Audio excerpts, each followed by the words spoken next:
When I found ceramics, I realized my calling was to give others the space to be creative. So I set out to open my own studio. Having a Chase Ink card has allowed us to grow it and bring people together. Now we're molding a creative community. With the Chase Ink Business Cash Card, you can earn up to 5% cash back on business essentials, so your business can go from here to possible. Chase for business. Make more with yours. Real business owner compensated for their participation. Cards issued by J.P. Morgan Chase Bank, N.A. member FDIC. Subject to credit approval. Terms apply. Calling all Caniacs, come watch the playoffs at Carolina Ale House as the official Canes road game headquarters. Carolina Ale House is hosting viewing parties for the Hurricanes away games. Join us for indoor-outdoor viewing parties at our Cary location throughout the playoffs. Think of it as a hometown tailgate. You just bring a lawn chair, enjoy food and beers from the outdoor bar, and watch on our enormous TV. Visit CarolinaAlehouse.com/Canes to learn more, or keep an eye on our social media. Ale yeah, and go Canes! Progressive knows that for business owners, vacations hit different. But hey, at least you finally took a vacation. And look at that. You only answered 53 calls, 84 emails, onboarded one new hire, and covered for Chris while he's out on paternity leave, and you did it all from a kayak. Because you, my friend, know how to relax. All right, you may not know how to take a day off, but you do know both your personal and business auto insurance needs can be covered in one place with Progressive. So at least that's relaxing, right? Progressive Casualty Insurance Company and affiliates, not available in all states or situations. United States Deputy Sheriff's Association is a national nonprofit and America's largest non-governmental provider of services to law enforcement. USDSA assists city, county, state, and federal law enforcement agencies through our many varied programs, including free safety equipment donations, free officer survival training, cash donations, and condolence letters to the family of law enforcement officers who perish in the line of duty. USDSA also offers college scholarships for the dependent children of law enforcement, along with a citizen awareness program and thank you cards to law enforcement. These are just some of the ways United States Deputy Sheriff's Association assists America's law enforcement and the citizens they serve. For more information about United States Deputy Sheriff's Association or to see how you can help, visit www.usdeputy.org. United States Deputy Sheriff's Association, taking training to the next level because lives are on the line. Why did I wait so long to see a retina specialist? Retinal disease can steal your eyesight, but it doesn't have to. Patients who seek care from a retina specialist have the best chance of preventing vision loss due to age-related macular degeneration or diabetic retinopathy. AMD symptoms to look out for are distortion or warping of straight lines, as well as blurred or loss of central vision. Patients with diabetic retinopathy should seek treatment if they notice the appearance of spots or floaters or blurred and distorted vision. Visit seeforalifetime.org. To some, a baby's babbling doesn't mean much, but it does. Especially if there's no babbling at all. Little to no babbling by 12 months or later is just one of the possible signs of autism in children. Learn more at autismspeaks.org. Brought to you by Autism Speaks and the Ad Council. I'm attorney Brian Ritchie. Getting hurt in a car wreck comes with all kinds of stress and frustration. But when you call me, I'll be on top of all of it. So all you need to worry about is getting better. If you've been injured in a car wreck, I'm on top of it. Contact us at ritchielaw.com. WCMC-FM HD1 Holly Springs. 40 seconds in the penalty kill. Now send it cross, and Anderson got it clubbed to it. Still isn't Frederick Anderson. Oh, what an athletic save. Lunging with the club, and he'll hang on. That's Anderson's best save of the series. Might have gotten some help from the post, I'm not sure. Moving with purpose from right to left. 15 seconds remaining here in regulation, tied at 2. Bouncing puck in the Kane zone. Alex bumped with it. His shot blocked by Chatfield. Drags it back, and a block by Hall as he gets across and makes sure Noah Cates had nothing to shoot at with 5.5 left here in the third. Hi, everyone, and welcome to Game 3 Day. Hi, it's Adam Gold. This is the Adam Gold Show. Max Gorin still in the producer's chair. We are live on YouTube. Go to YouTube, search Adam Gold Show or 99.9 The Fan. Either way, get to the same spot. The former governor of North Carolina will join us next hour. We have some high school sports news to give you. We'll do that next hour. Dan Wetzel of ESPN will join us this hour. Dave Pagnotta from the fourth period covers the sport of hockey. He's an insider. He will join us in our third hour today. There is There are tons of things to discuss. I cannot wait. But before we get to anything, Max, should I think it's a big deal, like me, that apparently Diana Rossini, formerly of The Athletic and ESPN, and Mike Vrabel appear to have had a fairly lengthy interpersonal relationship that goes beyond reporter football coach? That's a nice way to put it. Should I really care? I mean, should you care? Like, I guess that's really up to you. I mean, Do you care? clearly some professional lines were crossed. I mean, I don't care that much. I mean, I think we should all try in this industry to maintain some sort of air of professionalism. Right. But, I mean, I think the consequences of that are kind of already been handed down. I mean, at least for Diana. I mean, well, like she Vrabel, lied to her employee. That's it's clear that she lied to her employer. That's true. She did go on the first ever girls trip with no photos. Vrabel, though, I mean, if you can take your team to the Super Bowl, people will put out with a lot. So, so funny. You actually got a standing ovation. I really. I'm not saying it's right. But. No, it's not right. But Vrabel's culpability in this case has nothing to do with the then Titans and current Patriots. Has nothing to do with that. And it's funny because I read Pro Football Talk, and Mike Florio is very interested in this story. Now, maybe there's more to it. I don't know. But he is very interested in this story, and I don't understand because, honestly, a coach or a player having an affair, that never happens. What are we doing? I mean, look, I'm not trying to cast aspersions on professional athletes because obviously not everybody is the same, and this happens across all walks of life, right? People who travel a lot or don't.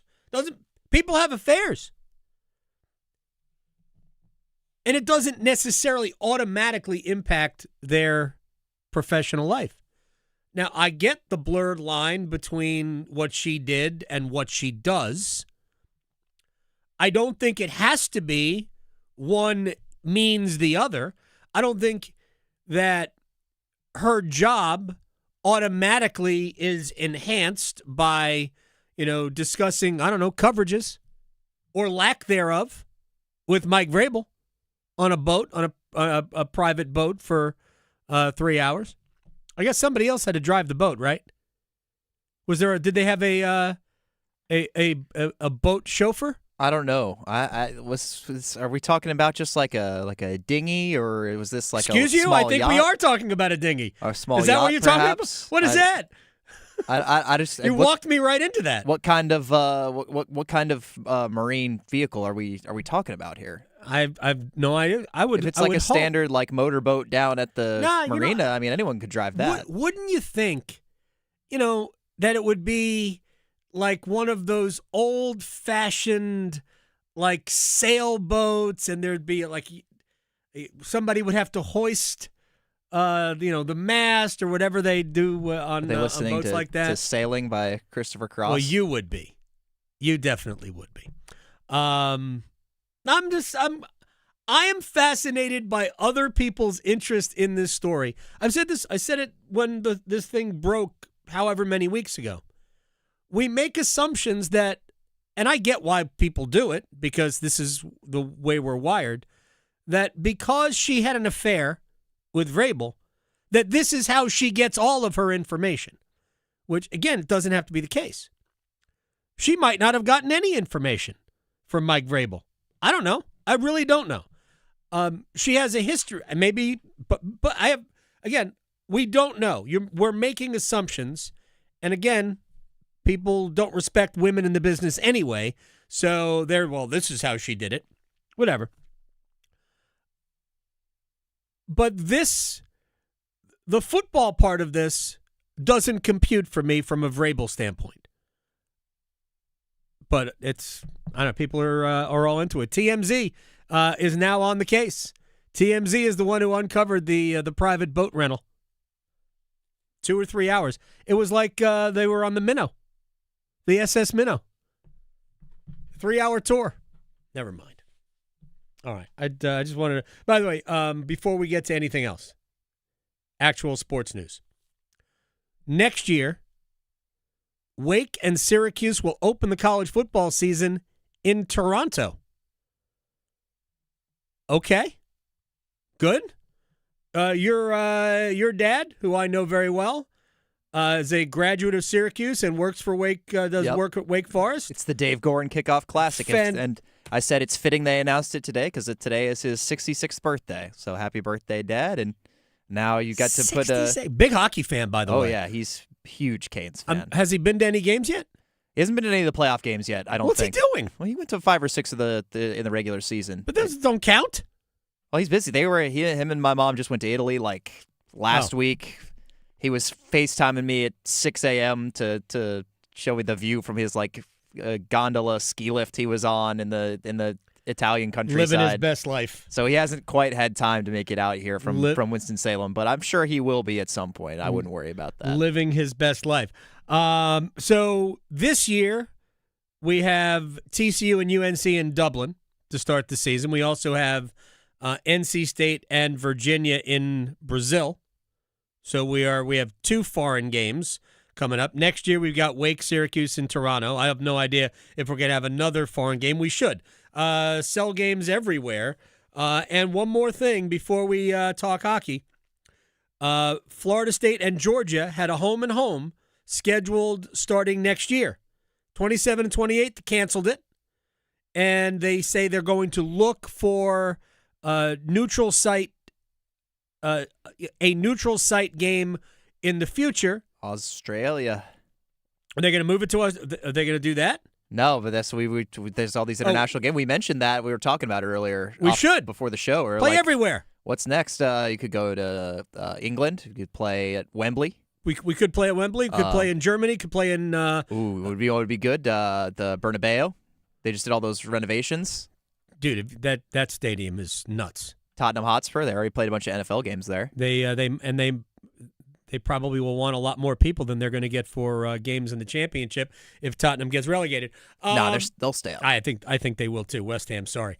Our shouts to West Durham's a big West Ham supporter. No, we should play more games internationally. Whatever makes the money you need to make and alienates your fans because they can't go to your games. As the paying customer means less and less to professional teams and to colleges because colleges are basically going to start running like professional teams. So they won't care at all about you, the people who donate, so you have the right to buy tickets to home games. Because they won't care about you because we've already established that they don't care. That's the messed up part about the Wake-Syracuse game in Toronto. It's a Wake home game. Wake is losing a home game to go play, how far is Toronto from Syracuse? It can't be more than 200 miles? It's about 200 miles. That feels like a lot, but it's a heck of a lot closer to Syracuse than it is to Wake Forest. How many years did Duke sell their Florida State home game to play in Orlando so they can make money? Like their home football game. Is that going to be... For years, they would sell their game. I wonder about how... They ain't going to sell a ton of tickets for that. In Toronto, for Wake Forest and Syracuse? Yeah, I don't think they sell... I don't know. I mean, I might go. Okay. I know Dad will be there, so... Well, yes. Well, I grew up as a Wake Forest fan before I went to NC State, obviously, because I went to all the games while my dad was working, so... I like to see them now and again. I've been to a couple bowl games. No, they're a very good program. I just don't think Toronto sounds interesting too. Yeah, I think that they'll probably sell about the same number of tickets that they would have sold to the game in Winston-Salem. Probably. So, but they're going to get money from the promoter. That's the whole deal. So you're going to sell those. You selling the game, you get a guarantee, and plus it's cool. But again. Don't care about the fans. That's college sports just going the same way of professional sports. All right, let's go. Let's get it started. Let's get it started in here. Let's get it All right, we'll bring up the NBA here in a second. First of all, Game 3 tonight. Pattern the same. Games 1 and 2 against Ottawa. Shutout in Game 1, although Carolina was significantly better than Philadelphia in Game 1 of the second round. The first round, Carolina-Ottawa was pretty close. Right, obviously, that game was at one point, briefly, for a second, tied until they took the goal away from the Senators. Rightfully so, but they took it away. And in Carolina-Philadelphia Game 1, won the close game. Carolina scored twice in the first period, and then Philly tried to goon it up the rest of the way. Canes win it 3-0.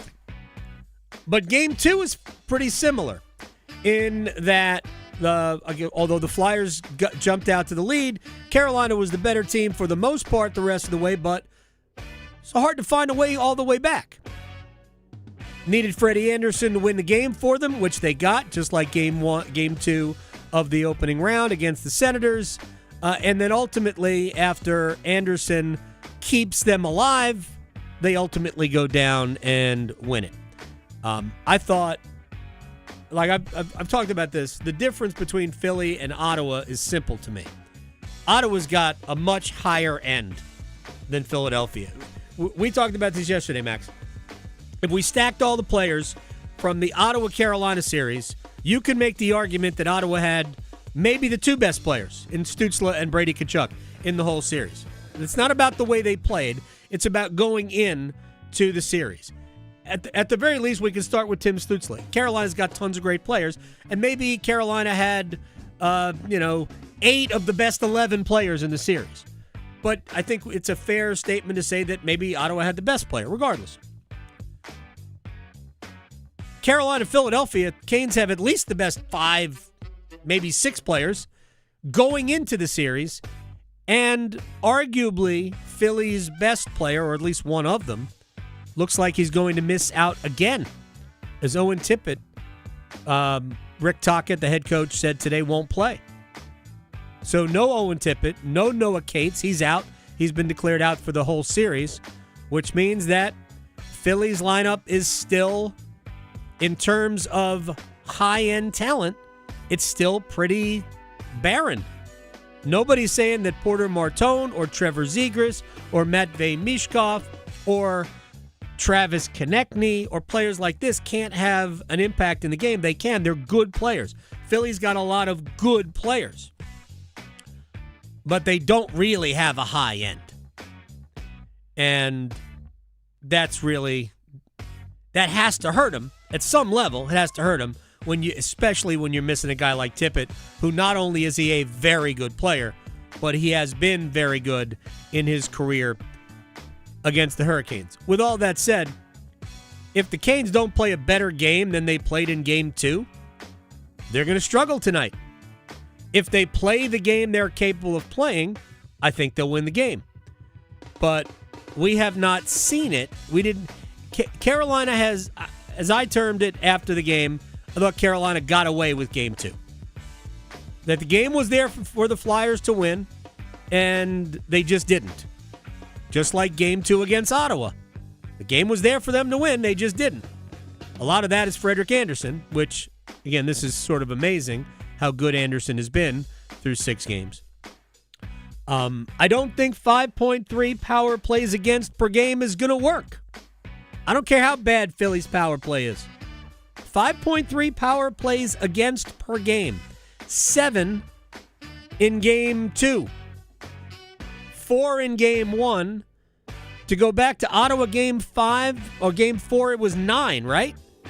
Including for the series, a little bit more than 3 minutes of 5-on-3 time that the Senators never scored upon. So Carolina's got to get better, have to stay out of the penalty box. And final thing before I just touch on basketball for a little bit. I will ask the question of Max, and then we will discuss it. Worried at all about Aho, Svechnikov, Jarvis as a trio? I mean, you'd like to see them get going, but everybody else on the team is there to pick them up for now, and I have faith that eventually that they will get it going. They're too talented to not eventually start kind of clicking. So I don't know if they're just a little banged up from the grind of the season, but they'll get it going. I mean, I assume that they will too, and Svechnikov will score at some point. I'm not concerned. Andrei Svechnikov has not scored a goal since April 11th. He did not play in their last 3 games. He scored in 3 straight before they shut that top line down, but he has not scored a goal since April 11th. Now, they haven't played a ton of games, right? They've only played 6 in the playoffs, but top line has, at 5-on-5, an expected goals of .2 through 2 games. Now, they haven't played a ton. A lot of power play time, and in the third period, that line was broken up. Aho, Svechnikov, and Jarvis. But seriously, in 12 and a half minutes of 5-on-5 ice time, there has to be more than .2 expected goals. I will say this. They have allowed nothing. We talk about it. There are, Aho, Jarvis, Svechnikov, they are also expected to not allow the other team's top lines to do much. And in this series, they've been excellent defensively. There have been no grade A scoring chances against Aho, Jarvis, and Svechnikov. But those dudes are paid to be on the score sheet. And Sabat kick out the 2 empty net goals, and I'm not diminishing the importance of those. Kick out the 2 empty net goals. Aho has 1 goal. Andre has 1 point. And Jarvis has the goal from Monday. That's it. Those guys have to be better offensively. Final comment on this. I saw a video. I forget who Jarvis was talking with. He was in full uniform for whatever reason. And they asked him about the playoffs, going into the playoffs. And he said, I feel like we'll be good as long as our line is good. Like, it's time for us. This is before the playoffs started, I believe. He's right. It's going to get harder. It's going to get harder tonight, starting tonight, because Philly's going to be desperate at home, and that line has to produce offense. You'll probably beat Philadelphia without it, but you will not beat Buffalo or Montreal. Promise. Yeah, you. What is it? We were talking about the clip yesterday from Andrei Vasilevsky where he was saying, "Best guys have to be the best guys." Well, yep. We haven't needed that yet for Carolina, unless maybe the Stankoven line are the best guys. Maybe they are. You never know, but you still need. Like I joked, Stankoven, Hall, and Blake. They need support scoring from Aho, Jarvis, and Svechnikov. That's what they need. They have to do it. I mean, and honestly, I have a hard time thinking Carolina wins any game in Philadelphia without those guys impacting the game offensively. I will say, Sebastian Aho, throughout the course of his career, it's typically played very well against the Flyers. 35 points in 35 games in the regular season. And he's been great in the first 2 rounds of the playoffs all the time. Yeah, and I feel like I remember, I think it was his first career hat trick was against the Flyers as well. Tracy tells a story about coming back from Vietnam for that game. An OT winner, what was that in the game last season where Marty Necas scored the late game-tying goal in Philadelphia with like 3 seconds left, and then Aho scored in overtime. So he's had a lot of moments against the Flyers, and who knows, maybe going into that building will kind of reignite, not ignite the orange, but ignite the Aho. We need to light Finland on fire. That's what we need. That we need to have happen. Speaking of Finland, did you see Mikko Rantanen had torn his MCL at the Olympics? At the Olympics, and that's played the what rest I of saw. the season. So that's maybe why his production was down. What a shame. Not that you want anyone to get hurt, but what a shame that their season's over. That's all I'm saying. That's where you were going. That is harsh. They said no surgery. Jim Nils said no surgery was going to be necessary. Apparently, he has a self-repairing. I mean, everything will heal. Like there was a time where we didn't have surgeries, and people still eventually healed. So, like, he's a great player, and the league's never better when great players leave it. So hopefully he'll be okay. But, yeah, I don't root for Mikko, and I don't really necessarily root against him. But, like, he didn't want to – it's not that he didn't want to be here. Like, his fiance, I guess they got married, I assume. She didn't want to be here, and that's fine, man. These guys are all they're husbands, they're fathers, all of that stuff. By the way, we found out why Keandre Miller, I think I mentioned this yesterday, why he wasn't at the morning skate for Game 1. His wife gave birth. The child is gorgeous. Looks like her, not him, but he's handsome. So he just became a dad on May the 2nd. All right, to the NBA last night. Knicks did not have the easiest time with the 76ers. That game was tight throughout, but ultimately they win it. Jalen Brunson did another Jalen Brunson thing, but they had to kind of wear Philadelphia down and just kind of like keep their hand like on Philly's head. No Joel Embiid in the game. Here's Jalen Brunson and how they managed the end of the game. Most importantly, just staying poised, staying composed, just figuring it out just one play at a time, one step at a time, and not looking too far ahead. And when they make it faster, when they go up one or we take the lead back, just focusing and paying attention to the details and just find a way how to just make the next play on the other side of the ball. All right, now everybody has already assumed that the Knicks are going to go to the finals. Here's Myron Metcalf from ESPN.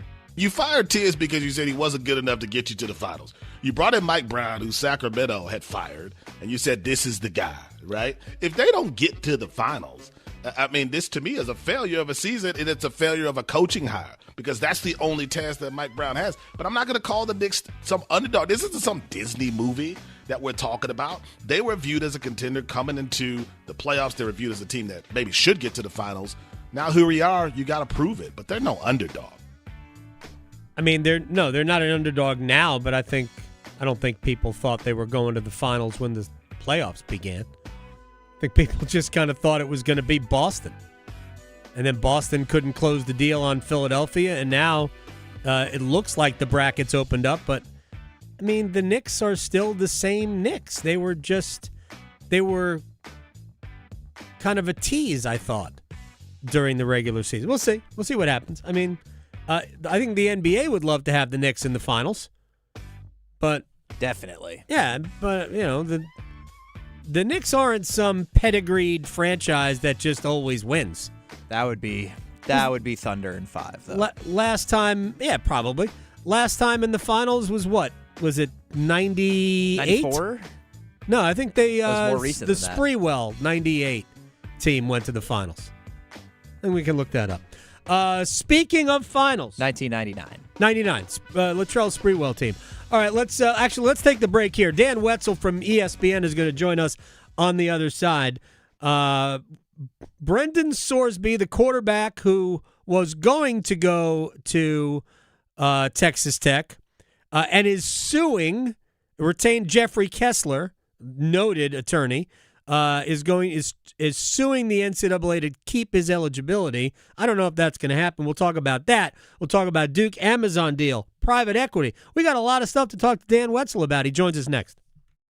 His Zamboni is bigger than yours. The Adam Gold Show on the North Carolina Sports Network.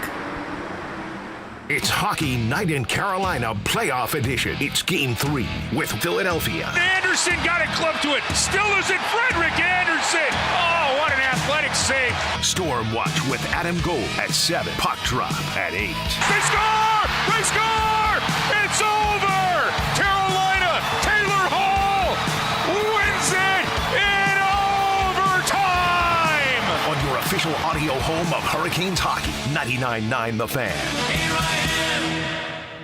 It's almost time for the weekend, so maybe that means you're ready for some rest and relaxation, or maybe that means it's time to take the bike out for an adventure. I'm Victoria Vodnecker here from 99.9 The Fan for Law Tigers, and as we approach the weekend, it's normal to have that one thing that you are really looking forward to help get you through the week. And taking the motorcycle out when it's a beautiful day and the weather is great is a perfect way to unwind. But there may come a time when you're in an accident on your motorcycle, even when it's not your fault. And if that ever happens, happens, make sure to call my friends at Law Tigers first before calling your insurance company. At Law Tigers, they get it. They understand what it's like to go through an accident. They're writers too, so they know the value of your bike, your gear, and the investment that you've made. The insurance company just wants to pay you the least amount possible. So case evaluations at Law Tigers are always free, and you're not going to pay a dime until your case is settled. Call 1-800-LAW-TIGERS, North Carolina's motorcycle lawyers. Law Tigers is a network of independent law firms who are members of the American Association of Motorcycle Injury Lawyers. Law Tigers is not a law firm.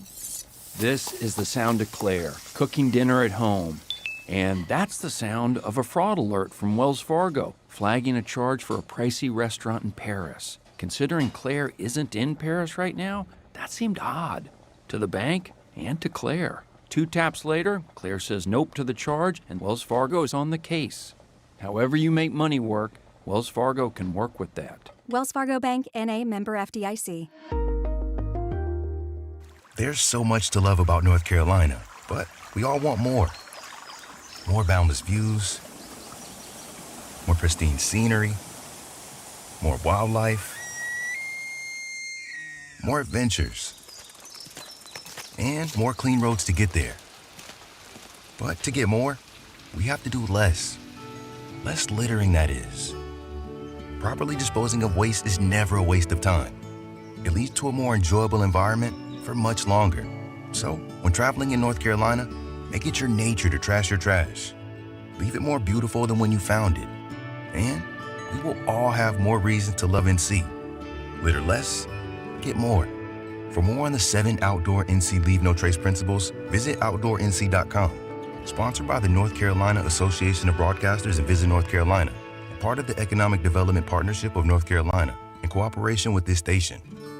When sleep isn't working, everything feels harder. Your health, your patience, your focus, even your relationships. I'm Megan Giggling with Parkway Sleep Health Centers. Too often, people are told to wait months or even years just to talk to a sleep specialist. But untreated sleep problems don't wait. At Parkway, care begins within weeks with home sleep studies and fast, coordinated support so people can move forward instead of staying stuck. Better sleep changes everything. Parkway Sleep, your fastest path to better sleep. Start today at parkwaysleep.com. Sound sleep, sound health. Indeed presents hires you can't afford to get wrong, like a data analyst. Hey, what model did you use for these quarterly projections? Astrology. If Mercury's in retrograde, sales tank. If Venus is rising, we crush Q4. You built our revenue forecast off horoscopes? Yeah, the Zodiac never lies. This is your job for sponsored jobs. This is what happens when you don't sponsor your job on Indeed. Next time, get matched with quality candidates with Indeed sponsored jobs. Visit Indeed.com/hire now and sponsor your job today. This is Adam Gold. You know, soap attracts dirt, right? That's what soap does. It attracts dirt. Right now, Bill Belichick is soap. That's what he is. Yeah. He's soap. Yeah. He's attracting all this dirt. Or he's like an overripe banana and it's attracting all these gnats. The Adam Gold Show. It's the Adam Gold Show. I'm Adam Gold. Max Gorin on the ones and twos. One of the best in the business, Dan Wetzel from ESPN, joins us now on the Adam Gold Show. Appreciate your time, sir. I know you're dialed into the Stanley Cup playoffs as well, so we're all busy. I got Game 3 tonight. Hopefully won't be overtime because I need sleep, but, the playoffs don't really lend to that. But let me start with Brendan Sorsby, who would be the quarterback at Texas Tech if he were not, somebody who had multiple, gambling accounts across various states, including daily fantasy. What do you make of where we are in this story, especially since he's trying to sue to get his eligibility back? Well, yeah, exploring. He hasn't sued yet. Right. Because we'd love to hear what the argument is on this. Jeffrey Kessler, who he hired, is a very, very good attorney, but I'm not sure there's a ton of wiggle room here. There's a few angles, but that could be a protracted battle.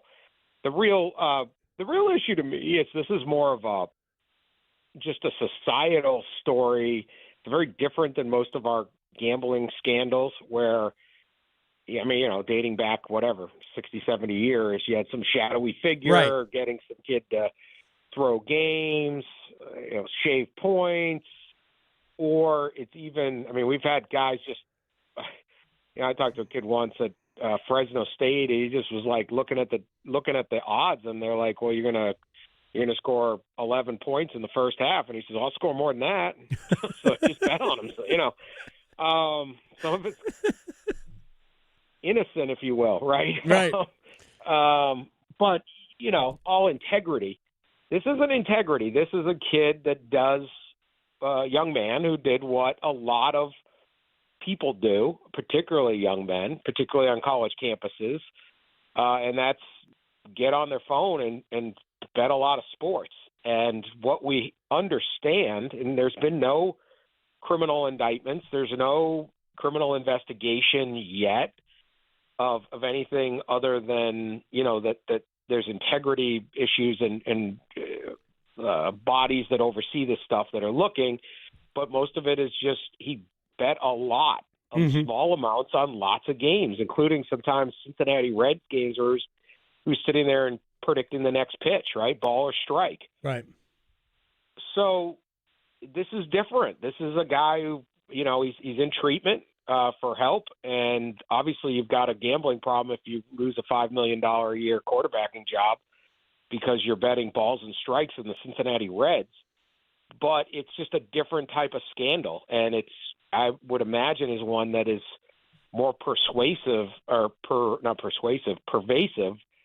than anything else, because anybody can get caught up in it, and that's the real unique thing to me about this story. Dan Wetzel, ESPN senior writer, is joining us here. Would the gambling on Major League Baseball, live betting or whatever, would that jeopardize his eligibility at Texas Tech, or are we just talking about the fact that when he was at Indiana, he was not starting, he's not playing, but was still betting on Indiana football?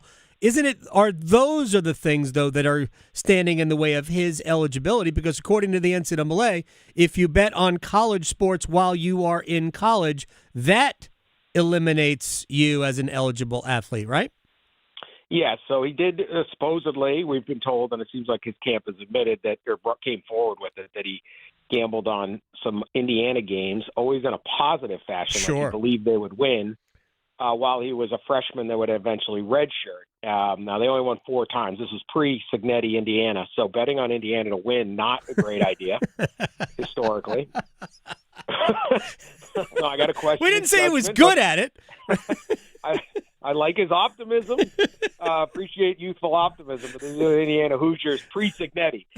So, yeah, that can get you in you can't gamble. That's the first thing is you cannot sports wager on anything in college sports. You cannot bet on any sport that has a collegiate sport. Now, they thought about getting rid of this, but you cannot bet on the NBA. You cannot bet on the NHL. You cannot bet on golf. You cannot bet on tennis. You can bet NASCAR. You can bet UFC. You can bet things like that because they don't have a sport. Now, the concept of – and the NCAA tried to drop this, and there was this big outrage. They basically were like, we can't – this is too much for us to track. Right. But, right? Like, okay, is Brendan Sorsby hurting the integrity of college athletics if he's betting on a Major League Baseball game? So the idea is, well, he might have some insider info because there's a kid who played in Indiana who's now playing for the Reds. Possibly, but should that matter? And they tried to get rid of it, but then they ended up, there was the whole NBA scandal with Chauncey Billups and all of that, and they got scared. So they bailed on it. But you can certainly make the case he wasn't really doing anything. But you're not allowed to gamble. And sure. The NCAA, you can criticize the NCAA for 7 million things, and I have done that through the years on this very radio show. But the one thing that they absolutely do really well is educate everybody. They have this huge educational process. Yeah. You have to take tests. They give speeches. There's posters. There's everything. Brendan Sorsby's going in his 5th year of college athletics. He has been told 1 million times you cannot do this. Mm-hmm. And you go, hey, I'm just doing what the other guys on campus are doing. Yeah, but you're not every guy on campus. You're a highly paid college athlete. You're making millions of dollars. And the reason you make millions of dollars playing college football is because college football is popular with fans. And the one thing that will hurt the popularity of college football or college any sport is if fans start thinking the games are compromised. And so as part of the industry, this is what you got to do. You just can't do it. And it may feel unfair or I'm missing out. Well, you're not missing out on payday because that sophomore sociology major, he doesn't get paid. So he can gamble all he wants on the Reds. You can't. And he broke that rule. Yeah, it's funny. Dan Wetzel is joining us here. I've oftentimes talked about the difference between Pete Rose, the late Pete Rose, and Barry Bonds, because they have both obviously done horrible things that have compromised certain elements of their sports. But the one thing that Rose did was he called into question the legitimacy of the competition, and Bonds just called into question the legitimacy of his statistical output. Not that the game was in and of itself rigged. So I don't know how this is going to end up. I can't imagine he gets his eligibility back, but when you hire Jeffrey Kessler, who knows? He's saber-rattling for something. Maybe he does. I don't know, but I have a hard time believing that he's going to play at Texas Tech this year. Let me ask you about a couple of other things. Duke and Amazon created a 3-game package, and there's going to be the Big Ten has threatened some legal action. I don't think that's going to happen. I think they're more jealous than anything else that somebody did this before they did. But they just spit out $1.37 billion worth of shared revenue for their 18 members. What do you make of the Duke Amazon deal? What it says maybe about the future of some of these games? Yeah, so I think this is one of these events that I think possibly we look back on as like a watershed moment. And it's very smart by Duke. It's like, these are the rules. We're going to go make a bunch of money with our basketball program because we have something that other people don't have, which is a, incredible basketball brand and the ability to do this. So they're basically, in a way, circumventing conference membership. If to boil it down in the broadest possible sense, and please, like sports business professor, don't write me an email. In the broadest sense, joining a conference means you give away your media rights, yes. Right? We've heard that with the ACC. Certainly, every ACC fan. You're basically saying any game played on my campus, you own the rights to package and sell. You're giving away the products that are played inside Cameron Indoor Arena or anywhere on that campus. Same thing at Chapel Hill, same thing at Wake Forest, whatever. Right. What they're doing is saying, well, we're going to move all our games to neutral site. And people already do this to a degree, but they've generally worked in the confines of working with ESPN or Fox or CBS or whatever. Now they're going to Amazon. Now they had to get ESPN and the ACC to kind of go along with it, but basically saying, I'm going to take my games and I'm not playing them at home. I'm going to cut out and do my own thing. And they're playing in Madison Square Garden. They're playing in Vegas. Yep. Playing UConn in Vegas. And now, really, and then they're playing Gonzaga in Detroit. Duke versus Gonzaga in Detroit is truly, we need a television studio. We don't, there are not, I live in Metro Detroit. I've never met a Gonzaga fan. I know 3 Duke guys, and nobody likes those guys because they're Duke guys. So, just kidding, Duke fan. Detroit on February 20th, play a game? What? Okay. So if it was Ohio State against Notre Dame, makes sense. There's a ton of alums and stuff like that, right? If the game was in Charlotte, if you're playing whatever, Alabama in Charlotte, makes total sense. This is totally different. So they're just going for the money. So they're circumventing it. So this is what's going to be interesting, how many other teams are going to do it. And I've long argued the wildest one is the single most valuable property other than the college football playoffs and the NCAA basketball tournament in college athletics is the Ohio State-Michigan game. Sure. What happens if Ohio State and Michigan sit there and go, wait a minute, how much is Amazon or Netflix willing to pay? What if we move this thing, play it in Cleveland one year and Detroit the next? Yep. So you talk to TV people, they're probably worth $200 million. It's going to get a 30 rating or something. It's a $200 million. Now, you talked about that Big Ten payout of all Right. their media rights. Ohio State got $92 million for every football game, every basketball game, everything you got. Well, what if for one game, Right. Michigan and Ohio State could cut themselves $100 million each? Because Netflix is like, we'll do it. Yep. Or Amazon's going, well, it'll take 30 million people to watch a game on the Saturday after Thanksgiving when everyone's buying stuff. That's an NFL game. So it threatens, it could, I'm not saying it's going to happen, it could threaten the whole concept of why do you have a conference? What is a conference? Why do we do this? Why do certain programs sit there? What point does Ohio State and Michigan or Carolina and Duke sit there and say, look, why do we put our game in Charlotte every year? Yeah, it's not as good, but look how much money we're going to make. Why are we dragging along these other teams in our conference? It can change the whole paradigm of it. Now, I hate it for fans. Yeah. I hate it for the sport. Like UConn and Duke should be playing a home and home. Like you want to don't play in Vegas, play in Cameron and in up in Stores, right? Like, sure. Why do you go to Duke? One of the reasons you choose to go to Duke is because they have this incredible basketball. Well, we're just taking 3 of our best games and we're out. All of these neutral site games to me are they're cash grabs. They're very, very smart. I'm not blaming anybody. It's business, but as a fan, it's not good for anybody. No, you want to play Gonzaga? Play Gonzaga. Go to Spokane and bring them to Durham. Don't go to Detroit. Yeah, We're welcome to have you, but don't like this. So I hate it, but I'm wondering if this isn't. We look back 5 years from now and go, that was a big deal. Well, it's going to be a huge deal. Who knows? I mean, how this? We only have a couple more minutes left, and I want to get one more thing in. But I talked about this earlier. College sports stopped caring about the fan a long time ago. Right. They don't. I think the people who run college sports don't love college sports. They love money and they love power. And I'm speaking specifically about Greg Sankey and Tony Petitti because they are right now the 2 most powerful people in college sports. They don't care about the ecosystem of football or basketball, which is and Jim Phillips and Brett Yormark are on board with the expansion of the NCAA tournament. And we'll close on that. Everybody just wants more teams in. They don't care what it means. So nobody wants 76 teams except those 4 people and the university presidents that they represent. The networks don't want it.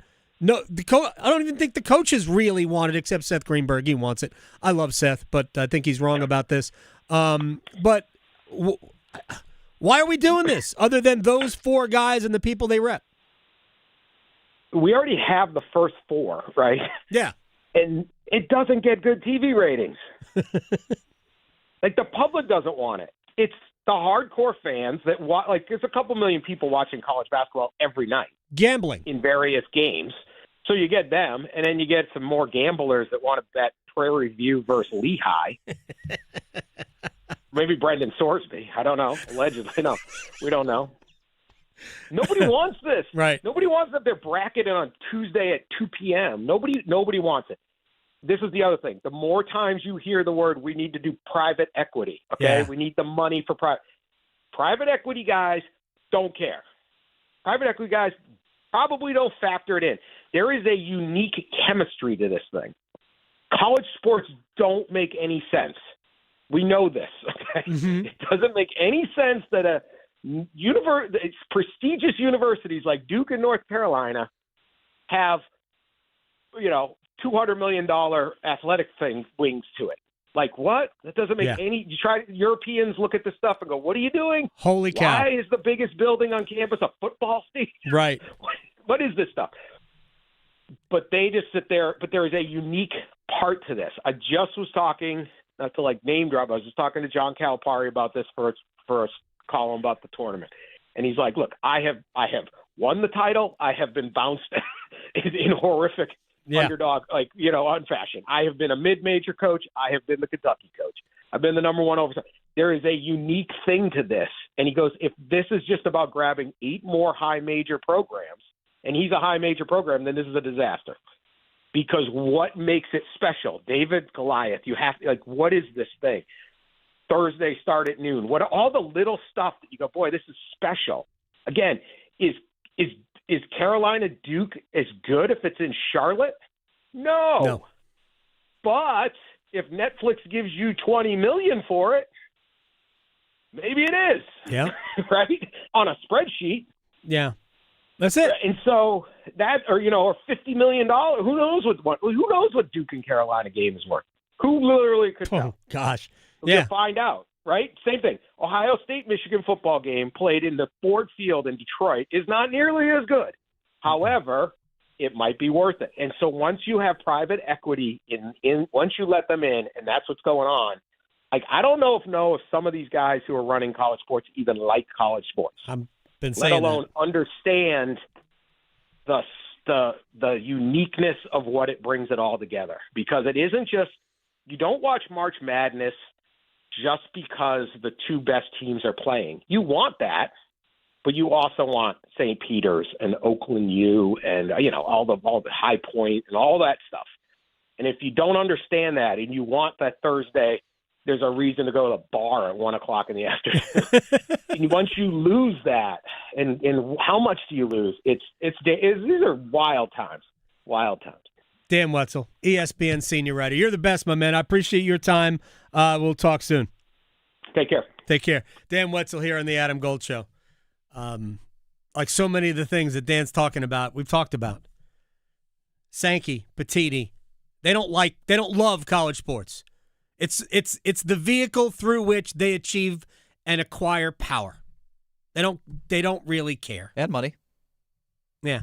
Well, power, money are kind of tied here. The power that they have is because of the money that their leagues generate.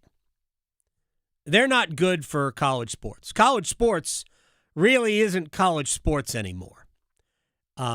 We have our teams, our schools that we root for, but it's not college sports anymore, and it kind of sucks. I don't think it'll be any less popular. It'll still be popular. All right, let's take a break. We'll come back. We have to do one-timers. You can go to the YouTube chat. YouTube, search Adam Gold Show or 99.9 The Fan. Type your questions in. We'll answer it next. Asheville to Wilmington, Boone to Durham, The Adam Gold Show on the North Carolina Sports Network. If you want the nation's best auto insurer, look no further than North Carolina Farm Bureau Insurance. Rated #1 in Crash Network's Insurer Report Card 7 years in a row, we're the only insurer in the nation to receive an A+ rating from auto body shops. Our philosophy is simple: be fair, be quick, be the best. North Carolina Farm Bureau Insurance. Helping you is what we do best. You don't build a tradition overnight. You earn it. The Coca-Cola 600's underway. This is a crown jewel race. It's a 600-mile salute to those who have made the ultimate sacrifice. It's do what we love because of the sacrifices that were made by our military heroes. If you win this one, you'll carry it with you forever. It's NASCAR's toughest test of man and machine. It's the Coca-Cola 600 at Charlotte Motor Speedway on Memorial Day weekend. Carolina Complete Health. From neighborhoods in Charlotte to families in Greensboro, Raleigh, and Durham, all the way to Asheville and Wilmington, and everything in between. We are here for communities across North Carolina, connecting you to the care and support you need. We are here to make healthcare easier to access and understand. We are here to bridge the gap, because your health matters. Your community matters. You matter. We are here for your health. Visit hereforyourhealthnc.com. As public power customers, we experience fewer outages and faster restoration than customers of other electric providers. But the benefits of having a locally owned electric system go far beyond unbeaten reliability. Our local public power employees support our community, providing electric hookups for events, installing and maintaining ballpark lights, holiday lights, traffic lights, street lights, and more. Local people working together to meet local needs. That's the value of public power. Learn more at electricities.com. Agriculture drives our local economy. I'm Lee Ivey, Director of the Agricultural Institute at NC State University, and we are looking for our next generation of leaders. If you want to make a difference and help feed the world, join us at the Ag Institute, where we grow successful graduates, productive futures, and rewarding lifestyles. We offer 2-year degrees and hundreds of internships. Invest in yourself and learn more online by searching NC State Ag Institute. Deadline for fall enrollment is June 1st. 2 years, 1 degree, endless possibilities. The more you listen to your kids, the closer you'll be. So we asked kids, what do you want your parents to hear? I feel sometimes that I'm not listened to. I would just want you to listen to me more often and evaluate situations with me and lead me towards success.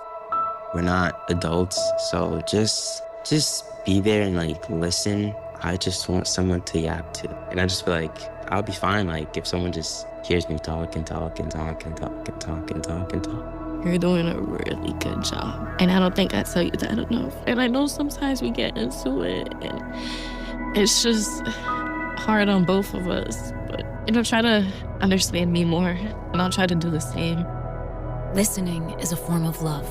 Find resources to help you support your kids and their emotional well-being at sounditouttogether.org. That's sounditouttogether.org. Brought to you by the Ad Council and Pivotal. Are you taking care of someone on Medicare? Navigating Medicare can be overwhelming. You're not alone. The NC Department of Insurance SHIP program can help you figure out what steps to take and when. SHIP counselors can answer your questions. Visit ncshiip.com or call toll-free at 855-408-1212. SHIP provides free, unbiased help in all 100 counties. Project supported by grants from the Administration for Community Living. Contents do not necessarily represent official views of, nor an endorsement by ACL, HHS, or the U.S. government. Social media is addictive by design. YouTube, TikTok, and Instagram make billions streaming lies, hate, and drugs at our kids. The Center for Countering Digital Hate is holding these companies accountable. Join us at protectingkidsonline.org.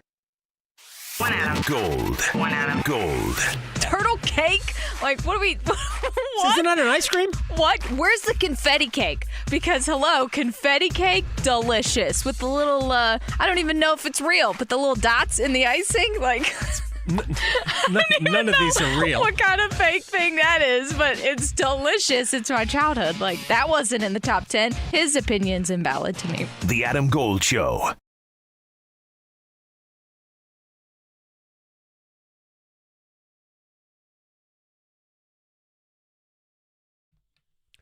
It's the Adam Gold Show. I'm Adam Gold.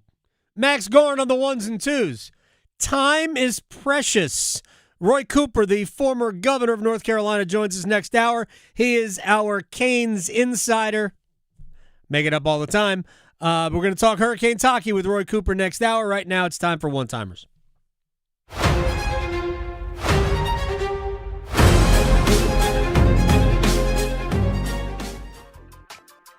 All right, this was a question from our YouTube chat, 99.9 The Fan. Search it up on YouTube. Hit subscribe. Have your voice heard in the chat. This is a question I thought about when I first saw the beer skate at the Carolina Hurricanes. Great idea. We've been treated to some wild new stadium mugs, the stick, the saber sword, now the skate.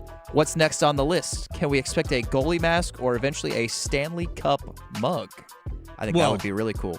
A Stanley Cup mug should be, I think they should sell that opening night next year. Assuming they win. Right. That was the whole point. So, yes, on board with all of it. Hey, man, have fun. We have souvenir cups. Who cares about a souvenir cup? Although, I went to the Chelsea-Wrexham match at Kenan Stadium a couple of summers ago. I still have the souvenir cup from that. I got the blue cup from He's Not Here when Man City put there. It's got the city logo on the side. Look at that. Come on. We Souvenir still drink cups. water out of those. Absolutely. For what it's worth, I think a glove cup will be next. One more here. Would you keep Jarvis and Martinook flipped on the forward lines for the Canes game tonight? No. Go back to where you were. Those lines, that line has always been good. It will be good again one day. Let it go. Make adjustments as the game warrants, but put Aho, Jarvis, and Svechnikov back together. That's my plan. We have flag football coming to high schools next. Still arguing whether hockey or golf has the tougher dress code? The Adam Gold Show on the North Carolina Sports Network. Listen every afternoon for The Drive with Tim Donnelly. In the transfer portal world of college basketball, every answer asks another question. NC State gets a point guard, but he's 6'1". They need more size. Carolina gets a new coach, but he's got NBA experience. Will the college kids listen to him? Even Duke needs a little bit of size and goes to a Belmont transfer. Everybody still has questions. The Drive with Tim Donnelly, 3 to 6 on 99.9 The Fan. Jungle Cash Word Scratch-Offs and Digital Instance games are here. 2 ways to play. Yeah. Play Scratch-Offs like you do. Scratch it. Play Digital Instance on your phone. 2 ways to win. Right. 2 ways to find letters and complete words. 2 ways to win up to $150,000. That's a lot of crackers. Jungle Cash Word from the North Carolina Education Lottery. 2 ways to play, 2 ways to win instantly. Must be 18 to play. Approximate overall odds to win range from 1 in 3.79 to 3.90. Problem gambling helpline 877-718-5543. It's bow time. We know there's a lot of breakfast sandwiches out there, but only Bojangles has the legendary Cajun Filet Biscuit. Shake things up with a boldly seasoned chicken breast on a fluffy, made-from-scratch biscuit with bow rounds and your choice of drink. So when you're craving something bold, something different, something that takes breakfast to a whole new level, the Cajun Filet Biscuit is waiting for you, along with crispy bow rounds and a drink. Order in the app or at Bojangles today. It's bow time. It's bow time. Time to satisfy your craving for Cajun with a Bojangles Cajun Filet Biscuit. Bojangles Cajun Filet Biscuits are served all day, every day. And with that biscuit, why not add Bo's Iced Coffee? That's right, Bo's Iced Coffee with sweet cream. Choose caramel or French vanilla. Bo's new Iced Coffee, a great way to sweeten your day. When you're hungry for flavor and value, it's Bow time. TST returns May 27th through June 1st at Wake Med Soccer Park in Cary. Non-stop soccer with $3 million on the line. Plus a fan festival with food, entertainment, meet and greets. Get tickets at TST7v7.com. Credit card interest rates are now over 29%, and most people are only making the minimum payments, so they're getting nowhere. Hey, it's Dennis Cox for Loan Pronto.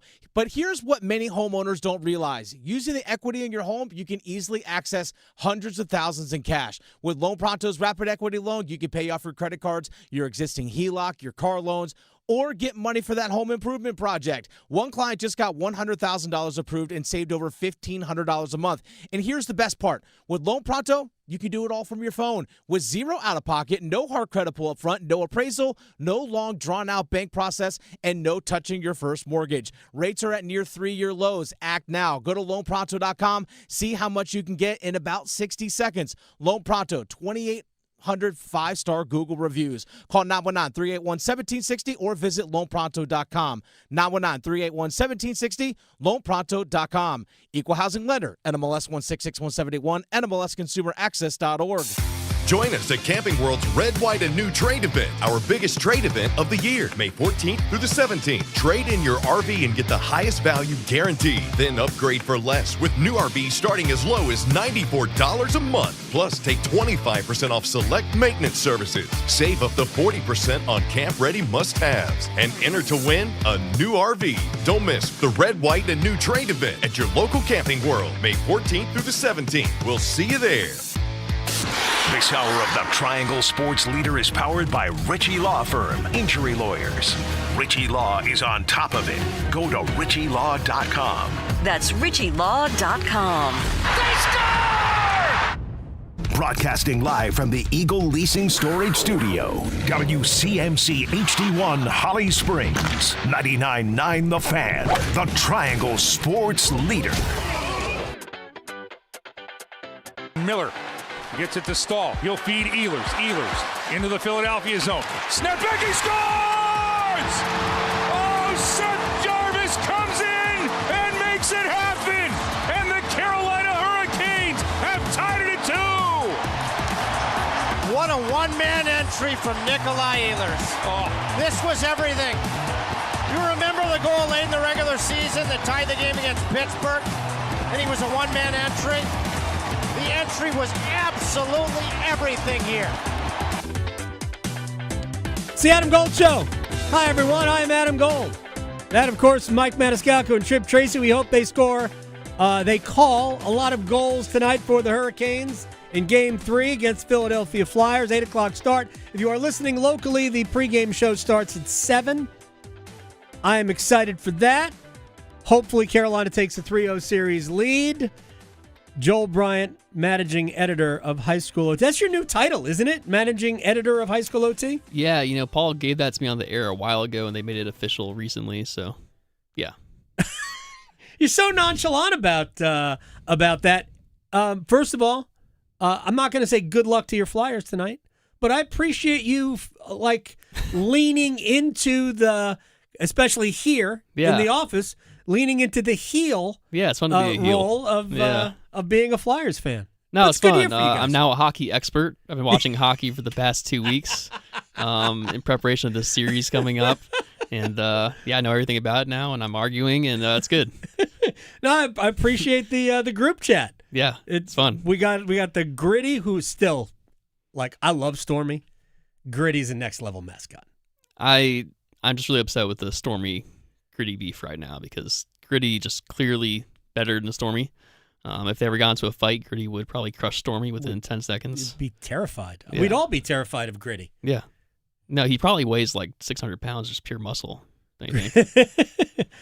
He's like Aquaman. Yeah. Aquaman. Have you ever looked at the, I don't know where I saw it, but they had height, weight, all of that with Aquaman is 6'1", 325 pounds, and no body fat. Lori might just a little bit. Just drop. Yeah, there you go. A little bit more. A little bit more. A little bit more. We don't want to see your face. Oh, gotcha. Got to see your face on TV, Max is telling me. Gotcha. Yeah. Aquaman is just completely dense, which is why he can live beneath the ocean. I imagine that's what Gritty looks like under his uniform. Probably, I would imagine it is the same. Philly, the city of Philadelphia, has two greatest mascots in sports. True. Gritty and the Philly Fanatic, who I actually think is number one. Yeah, he can make a choice for either of them. Philly Fanatic just has the history, right? So funny. Gritty's got a while to go before he matches that history. Yeah, you can't. He's relatively new. All right, let's since hopefully it'll be 3-0 Carolina, and we'll be done with your Flyers by Saturday. High School OT. There's a lot of stuff, by the way, that happened this week. I know there were meetings. Mm-hmm. I want to start with just the basic stuff, and I know you think that there is a much more significant story that we are going to get to. Yep. But we had been hearing this for a while about flag football, girls flag football, making inroads. The NFL has been pushing flag football, but now we're going to see high school flag football for girls, which is awesome on 100 different levels. Girls sports, super important in every possible way for their development as people. Obviously, we want everybody to be involved in high school athletics. Yeah. Talk to me about how widespread this is going to be and what the impact you think this is. Yeah, so this has been going on for about 5 years now. The Panthers obviously had a big investment into it early on, and they're still investing into it routinely. There's another $1 million investment coming now from the Peppers. They've been pushing for it, and they've been going to district by district trying to get them signed up, and it's grown a lot. And there's a lot of counties involved now. And now that it's fully sanctioned by the NCAA, there's going to be more that jump on board now. About how many schools are currently playing girls flag football, and how many will, let's say, 2 years from now? I believe the number is around 120 right now. In 2 years, I could probably see that being 150 because a lot of this is just kind of like the waiting and seeing. Right now, it's officially sanctioned. Now there's an official championship with it. That's going to encourage some people to start getting into it. I mean, there is money involved, right? There is, yeah. Yeah, there's money involved. It's an opportunity to pay more coaches, which is always helpful.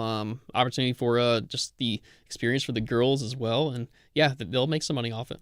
I mean, we charge us, even parents, it costs us $10 to go to, high school boys soccer. Probably be the same price now. Yeah. All right, we also have boys volleyball. First of all, real quick about it, 120 seems low.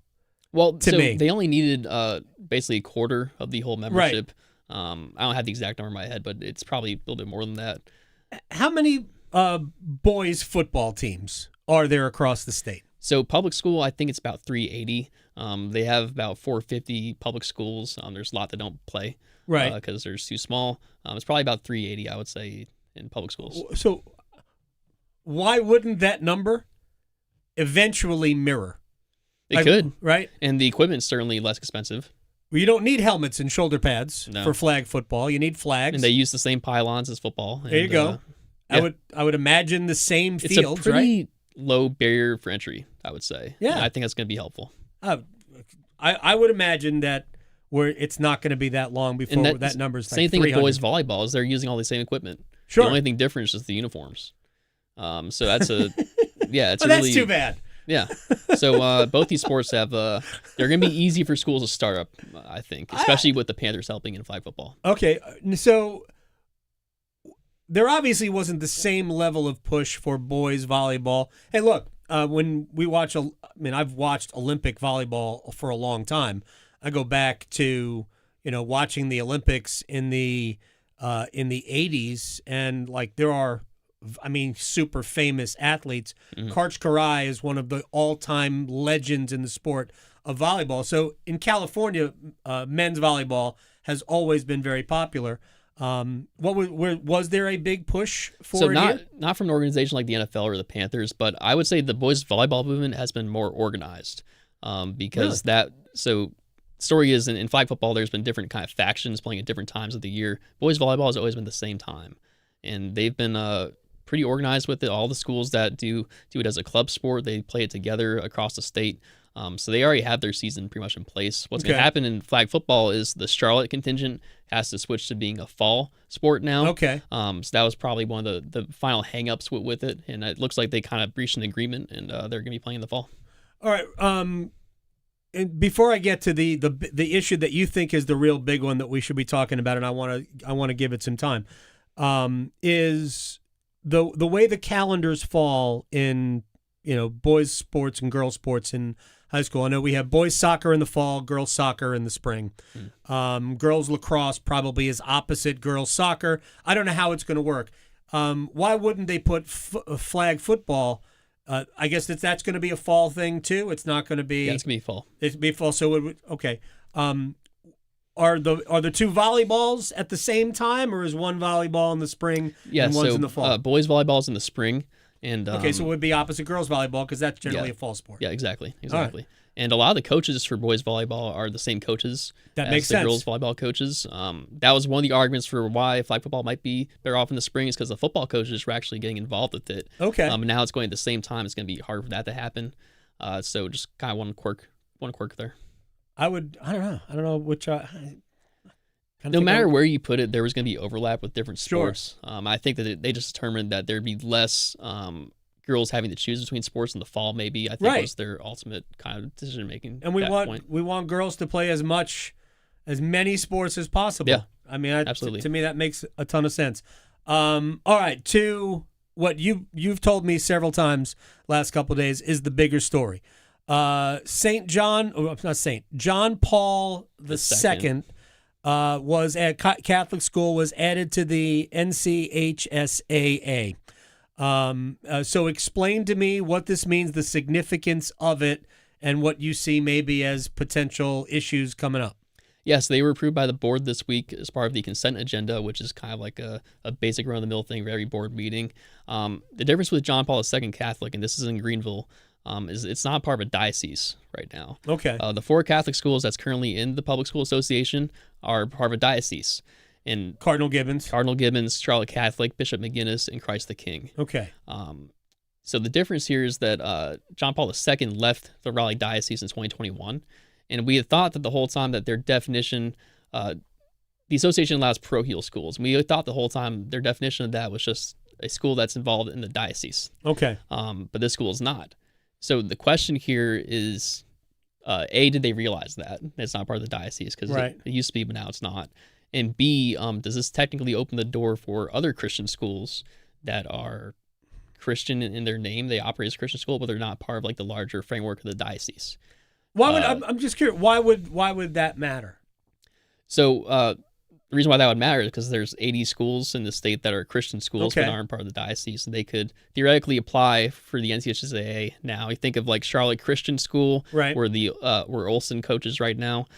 North Raleigh Christian Academy. There's a whole Right. list of them that could suddenly start applying if they suddenly fit into the definition of parochial school. All right. So, again, my son goes to a charter school in it's really Franklin County, just over the Wake County line. And they play against some of these schools. They play against like Thales academies as well. Yep. What would the downside be other than a lot more schools playing North Carolina High School Athletic Association events? Well, there'd be a big pushback, of course, from traditional high school fans. Sure. They don't want to be playing schools that have the ability to kind of grab kids from different areas and whatnot. Okay. Which Gibbons has now, right? Gibbons can do that. Yeah, within a certain mile radius. But the difference with Gibbons and the 3 other Catholic schools is they're not allowed to reclassify kids. So that's why they're allowed to play in the state association. What do you mean by reclassify? So when a kid comes to the school, they can say like, all right, I'm going to be held back a year and push my graduating year out a year and give them theoretically 5 years of high school. So a lot of these private schools right now, they have kids in their 5th year of high school. Really? Yeah. Okay. Well, can we do something to make that illegal? So it is illegal. These schools, theoretically, if they were to apply, they would have to stop doing that, stop allowing that, so they could be fit into the framework.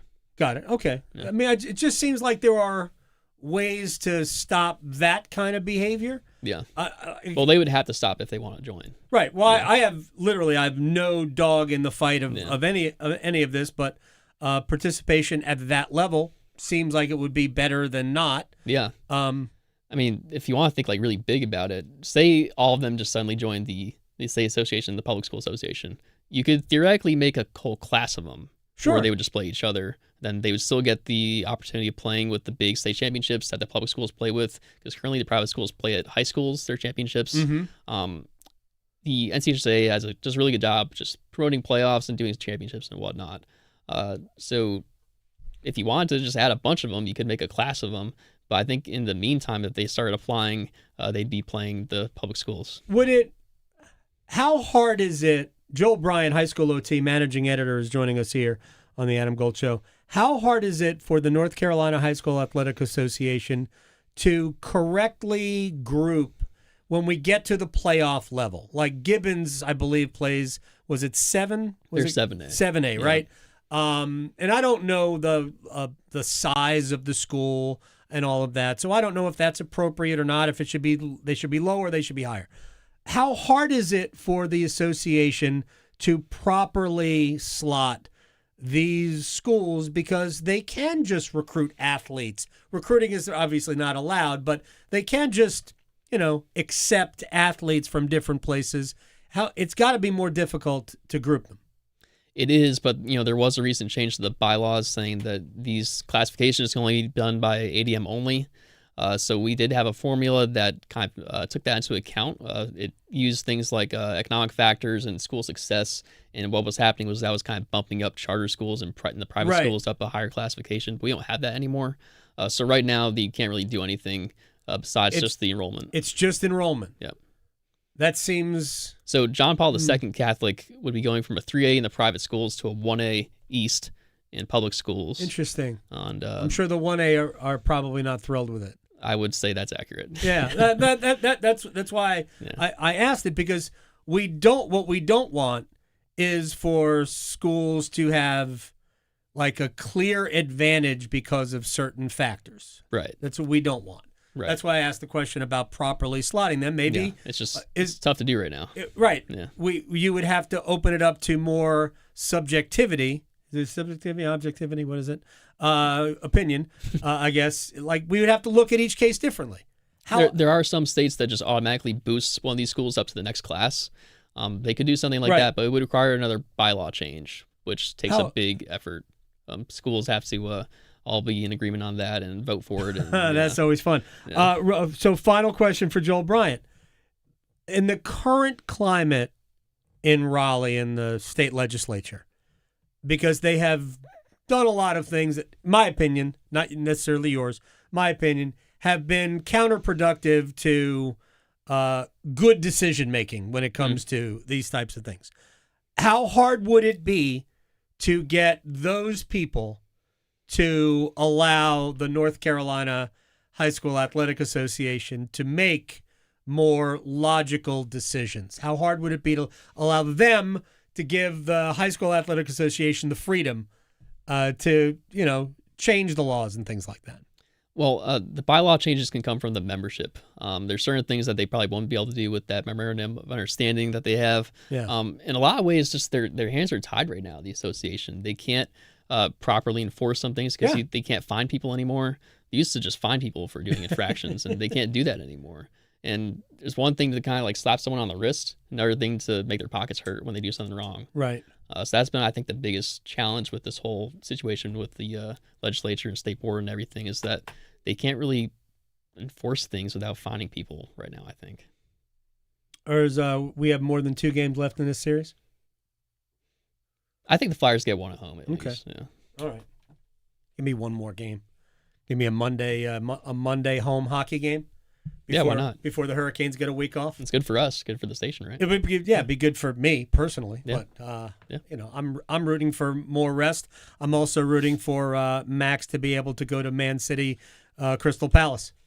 He did tell me about that. That's an ambitious plan he has there. Yeah, Hope he can figure it out. I love it. To be young and not attached to responsibility. Right. Yeah. Yeah. All right, Joel Bryant, managing editor, highschoolot.com. Thank you so much. Thank you. The former governor of North Carolina, Roy Cooper, in studio talking Canes Flyers. Honestly, the most famous guest we've had today. I would say it's me. You're second, but that's not bad. It's not bad. Second on a day like today. We got guests. We got big time guys. I would say that my audience thinks I'm more famous than It's Roy. very possible. Roy Cooper next. Delivering more hits than the Canes forecheck. Shoot, he scores! The Adam Gold Show on the North Carolina Sports Network.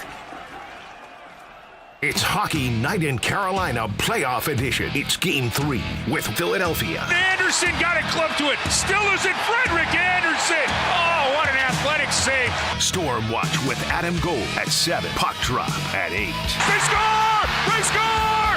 It's over! Carolina, Taylor Hall wins it in overtime! On your official audio home of Hurricanes hockey, 99.9 The Fan. It's one of my favorite times of the year. The NHL playoffs are going on, flowers are blooming, the weather is getting warmer, and that means it's time to break the motorcycle out. I'm Victoria Vodnecker here for Law Tigers, who are also people with a passion for the open road and the freedom that comes along with riding. There's really nothing like it, and once you've experienced it, it hooks you in, and you're always thinking about that next adventure. But with great fun, sometimes come big risks, and I've known people who've been in motorcycle wrecks, but they know to call 1-800-LAW-TIGERS before calling their insurance company. Law Tigers just celebrated 25 years in the business and has helped thousands of people, so they understand what you're going through. They're riders too, so they know the value of your bike, your gear, and the investments you've put into it. Your case evaluations are always free, and they don't get paid until your case is settled. Call 1-800-LAW-TIGERS, North Carolina's motorcycle lawyers. Law Tigers is a network of independent law firms who are members of the American Association of Motorcycle Injury Lawyers. Law Tigers is not a law firm. Calling all Caniacs, come watch the playoffs at Carolina Ale House as the official Canes road game headquarters. Carolina Ale House is hosting viewing parties for the Hurricanes away games. Join us for indoor-outdoor viewing parties at our Cary location throughout the playoffs. Think of it as a hometown tailgate. You just bring a lawn chair, enjoy food and beers from the outdoor bar, and watch on our enormous TV. Visit CarolinaAlehouse.com/Canes to learn more, or keep an eye on our social media. Ale yeah, and go Canes! At Wake Orthopedics Urgent Care, we spend days, nights, and weekends in 3 convenient locations providing specialized care for kids and adults. Sprains and strains, shoulders and knees, fractures, hammies, and more. All that and all without an appointment. Walk in or limp in, either way you'll get the care you need whenever you need it. Visit us today at wakemed.org. The Chase Ink Business Premier Card is made for people who make things happen, like me. I'm Sam, founder and CEO of Manifest, a product design company that makes everyday products design smarter. I get 2.5% cash back on purchases of $5,000 or more, plus unlimited 2% cash back on all other purchases, which helps us make more smart ideas into a brilliant reality. The Inc. Business Premier Card. Chase for business. Make more of what's yours.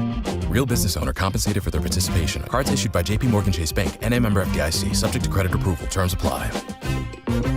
Myth. If I drink, it only affects me. Fact. It affects more than you. Your reaction time, your safety, and everyone counting on you. Game's over, and it's time to head home. Someone says, I'm good, only had a couple. Now, it's on you.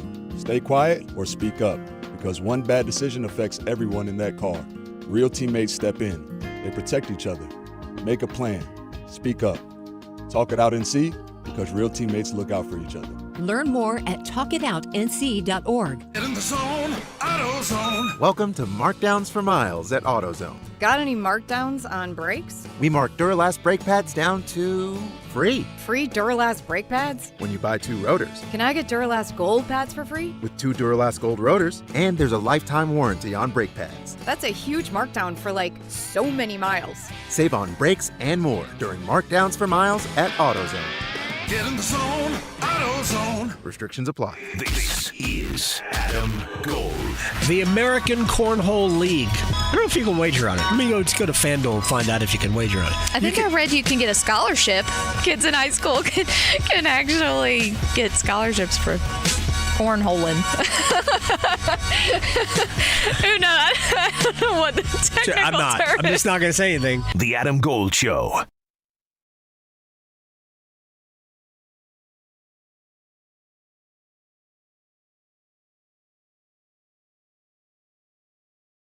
We've got Game 3, Round 2 tonight. Hurricanes reporter, former governor of North Carolina, Roy Cooper. Turn your mic on. You have to turn your mic, right, the red button. There we go. Roy Cooper's in studio. Don't laugh so hard when you say that. You know, I have a hard time. How do I identify? Two-term governor, former attorney general, somebody I've been to games with a few times. We've hung out at games Absolutely. together. Knew you before all of what's about to happen. How you feel? I need a vibe check for Game 3. Well, the vibe check is great, but I know what kind of Flyers team this is. Yeah. When we get up there, it's going to be loud. It's going to be crazy. We got to be ready from the get-go. We got to cut down on the penalties. It'll be interesting to see if Rod decides to stick with this Jarvis Martinook flip on the line. I don't think he will. The great thing is that we pretty much got a healthy lineup. Nikishin's ready to go. I don't know if he's going to put him in or not. They said he's been cleared. They've got a couple of injuries.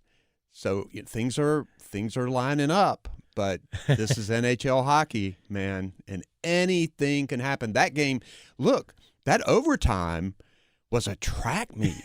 It was a track meet. You know, the playoffs has been, tough in the middle and defensive and hard hitting, and all of a sudden it opened up. And I was looking at the overtime. Philly took 15 shots. Yeah, that never happens to Carolina. We finally scored. Yeah. And that was so unusual, and particularly for a playoff overtime game. I don't know what happened, but what I do know is that Walker and Miller and Freddie and defensively we're just so good. We're so locked in right now that it's exciting. It really is. It has been amazing. A number of things I want to get to. Roy Cooper is in studio with us. Hurricane. I've been calling you our Hurricanes embedded reporter. That's right. Let's start with Taylor Hall. I joked with Eric Tulsky last year that we understand what you were really trying to do. It was Hall you were really interested in, not Mikko Rantanen. That was the vehicle through which we could get Logan Stankoven to pair with Taylor Hall. And Taylor Hall. Nobody thought this was going to happen. And guess where Rantanen is right now? He's sitting on his couch playing golf or whatever he's doing right now, counting his money for sure, but not ours. No. So, the way that worked out, we've got 2 guys who are real Hurricanes, and Rantanen, during the short time, what was it, 18 games? I don't remember how many he played, but he wasn't a Hurricane.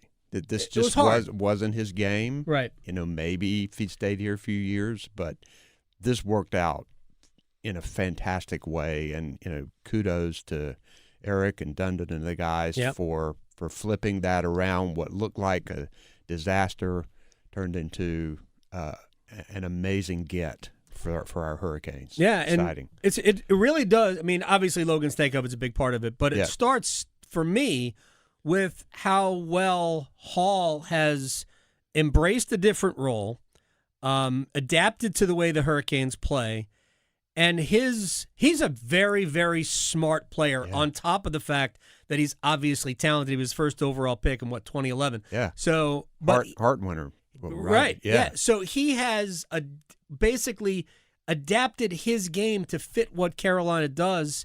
He's on a stupid, simple contract. It's incredible. He's got 6. He scored. He has a point in every playoff game so far, which is extraordinary. And plus, they've put him sort of as the anchor of the line with Stankoven and Blake, the two younger guys. And they both admit that they look up to him and are grateful for him. And just look at that goal he scored. He got knocked down. He was on his knees. He didn't remember. He got his own rebound and put it right back in. I mean, it was just so exciting. You got to love it for him. You brought up two players that both factored in the goal. And I thought, to my naked eye, I knew Keandre Miller and Sean Walker both had good games. But when I went back and rewatched it, I was blown away by how amazing both those players are. Miller factored in all 3 goals. He did something on all 3 goals. And on that last goal, Miller gets the puck, gets it to Stankoven, who passed to Walker. Walker carries it in. And, I mean, I think most hockey fans recognize how important it was to what he did after he gave the puck to Hall, when he just continued his push towards the net, which created space and chaos, and that's when Hall and Blake, who touched the puck and kept it free for Hall to get to. That whole sequence was just incredible. Miller is so long and strong and athletic, and he lays it out. I mean, when he lays out on the ice and gets that stick across the ice, he can move a long way. He covers the whole rink. And he can affect a play. And he has extraordinary timing. You go back to Hall. Defensively, wasn't it Hall who blocked that shot right at the end of the third period? That, who knows what could have happened to that puck had it, just a matter of seconds to go. That's not Taylor Hall's game either. Real quick about Keandre Miller. We were worried that he wasn't at the morning skate on the 2nd. His wife gave birth. Wow. That's why he wasn't at the skate. I did not know that. I didn't know it either. Okay. By the way, I think his son's name is Cashton. An adorable. I mean, great, awesome-looking child. Super. Looks like Keandre's wife, though. I was just saying that. As much as I think Keandre's very handsome, looks like his wife. You brought up Frederick Anderson. We nobody saw this coming. No, nobody did. Everybody, including myself, we were wringing our hands about goaltending. And I guess you and I, here we are again in the second series. We're not going to have that conversation again. We're not going to put Bussy in. We're not having that conversation again. We ruined our chances for coaching positions, I think, in the future. So, but wow, after those first 2 goals, you can lose your confidence. He can become shaken, and he locked it down. Yep. He locked it down.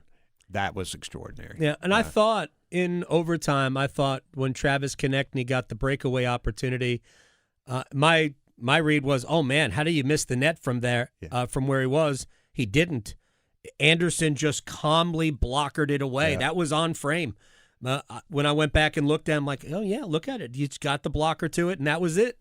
And there were other good chances. Christian Dvorak in the 3rd period, it was still 2-1, where Freddie got the glove and then the pad and then he got the post. And on the back side of that play was Jalen Chatfield clearing out. I think it might have been Porter Martone, but he cleared somebody out from the other side of the net to make sure there was nobody there to put the rebound in. So team defense-wise, they've been awesome. They really have been. And I thought this line switch, reading about it afterward, putting Martinook and switching up switching up Jarvis and having Jarvis be hit by Ehlers for that goal. But sometimes you think that these guys the coach says, just flip it up. But apparently this was something that had been planned, that they had talked about. And Coach Brendamore, I saw, gave Jeff Daniels a lot of credit for this and thinking this is what we need to do.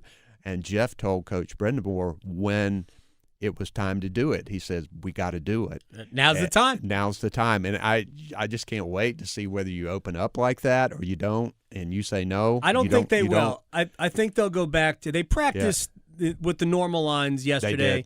I think ultimately they'll stick with it. Here's the thing: is what's funny to me is that I thought we actually saw a switch at the end of the second period. We did not. It was just a partial change. I thought I saw Andre playing with Stahl and Martinook, which we've seen before. But so I sort of thought that, but that was not the case. And then middle of the third period, I noticed because of the way the sequence worked. I'm like, there was the change. Yeah. I saw both Jarvis and Ehlers out together. I'm like, all right, here's the change. And I was about to tweet it out. I couldn't type it fast enough before Jarvis scored. You knew. Well, it's interesting. I've always sort of thought that Ehlers on that line, Martinook and Stahl are amazing players and do so many things well. They are not offensive powerhouses, but Ehlers is an extraordinary passer, and you just wonder how he would operate with someone like an Aho or a Jarvis. Well, that was the original plan, right? Yeah, right. Aho, Jarvis, and Ehlers were going to be together. Yeah, and now we have Ehlers playing with the two dads. How do we stop the penalties? I mean, if our power play hadn't come around, Svechnikov gets 3, right? Yeah, and delay of games and too many men on the ice, and it's been messy. We got to do something about that. 5.3 power plays against per game through 6 games. Yep. Not a recipe for success, although they've only allowed 2 power play goals. If 30 out of 32, if you're not going to allow power play goals, then by all means keep taking them. But that's not what you want to do. 2 minutes less offense that you have. So well, for this team, score goals. Well, I know. Carolina shorties. I know. Carolina is out shooting Philadelphia on their penalty, on their power plays. I did not know that stat. 8-5. Okay. 8-5 That's through wild. 2 games in the series. Well, in game 1 of the first 3 power plays, until we got late in the game and they pulled, and it ended up being 6-on-4. On the first 3 power plays, Carolina outshot Philadelphia 3-0. So, and their expected goals on Philadelphia's 3 power plays, Carolina's expected goals was almost 1, and Philly's was 0. It was just, Carolina's penalty kill is great, but you don't want to use it. You don't want to rely on it like they have. I read somewhere, Adam, and it may not be, you may know more than I, but that this second round game had the most viewers of any second round game ever. Yep. 2.5 million or something like that. I think it was 2.3 million. Okay. On ABC, That's the opener. Pretty, and I know Philly has a lot to do with that, but the fact that we are there and a part of all of this is really exciting. All right, let me ask you this: Roy Cooper is in studio with us. I don't anticipate it being a sweep. I don't. No. It's followed a similar pattern, but I don't anticipate this being a sweep. Even though I think Ottawa's better than Philadelphia. I don't think Carolina has to play better in order for this to happen. They will not sweep Philadelphia. They don't play better than they did on Monday night. But if they do sweep this series, we're looking at an 11-day break, minimum 11-day break, because Buffalo-Montreal, if that goes 7, that series ends on the 18th. They wouldn't start the next series until at least the 20th. And Saturday's the 9th. What are you going to do for... We did all right with 7-8 days. It's true. With Ottawa. It's true. So I think maybe this team has the mentality to do that, and hopefully, I got to knock on whatever this material is here. I'm sure there's wood somewhere underneath. But the injury situation, has been so good for us. It's just amazing. They got through in fact. Got through the Nikishin injury and the Ehlers injury. The rest helped. Yeah. So and the Flyers have a couple out. And so I bet Owen Tippett plays tonight. You do. Noah Cates is out. They Noah said Cates he's is out definitely for the series. Yeah. So And Cates is a good player. Yeah. Well, I'm really looking forward to it, and because of my campaign schedule, the next home game I can go to would be a Game 7 for this series. So I do not want to go to this game. I don't want those tickets. I do not want to go to this game. So it should be the whole thing is obviously everything's been. But I will see fun. them all. I will see them everyone. I know you in always one way do. or another. I So, will see them. 8:00 start tonight. Is a later start better for Roy Cooper's schedule? It is better for Roy Cooper's schedule. Yes. All right. And I will be right there in front of my TV. And so you'll be back home by 8:30 or so, I think. Probably. All right, so you're I'll not be gonna traveling miss around the state today, so probably 8:30. So I'll be, with playoff games, national anthem, all that kind of stuff takes a while to get started this time. So I'm excited. I was just talking with you beforehand. I was really excited to see you up in the box with the booth cam with Tripp and Mike, and I posted it on my social media because I love Mike and Tripp so much. They're awesome. And I loved being up there in the box with them and actually calling a game one time with them. But to see them and the pure joy that both of them showed. Mike's trying to call the game, and Tripp's trying to chest bump him. It's physical. It is physical up there in that booth. And then comes Adam broadcasting. Gold right behind them. And I thought maybe you might come and jump into the pile. I'm trying to stay away. Have our own storm surge in the video booth. Right, but between you and me, I'm trying to get them off the air so I can go to work. Because when they go long, it delays me. Yeah. So I'm like, come on. They didn't want to leave. No, they never do. They never do. And I get it. That was truly exciting. I wish I had been there. I talked to several people who were. I saw it on TV. I jumped straight out of my chair when that goal went in. Oh, my gosh. Because we were all resigned to a second overtime by that time. Yeah, because it was so late. Yeah. It was so late. It was like 66 seconds or something. Yep. So, it was 18:54 of the first overtime. There you go. All right, Roy Cooper. We'll do this again as soon as we can. Man. Look forward to it. Enjoy the game tonight. I'll talk to you later. All right. Thanks, Adam. It's the former governor, two-term governor, and the biggest Caniac in the state.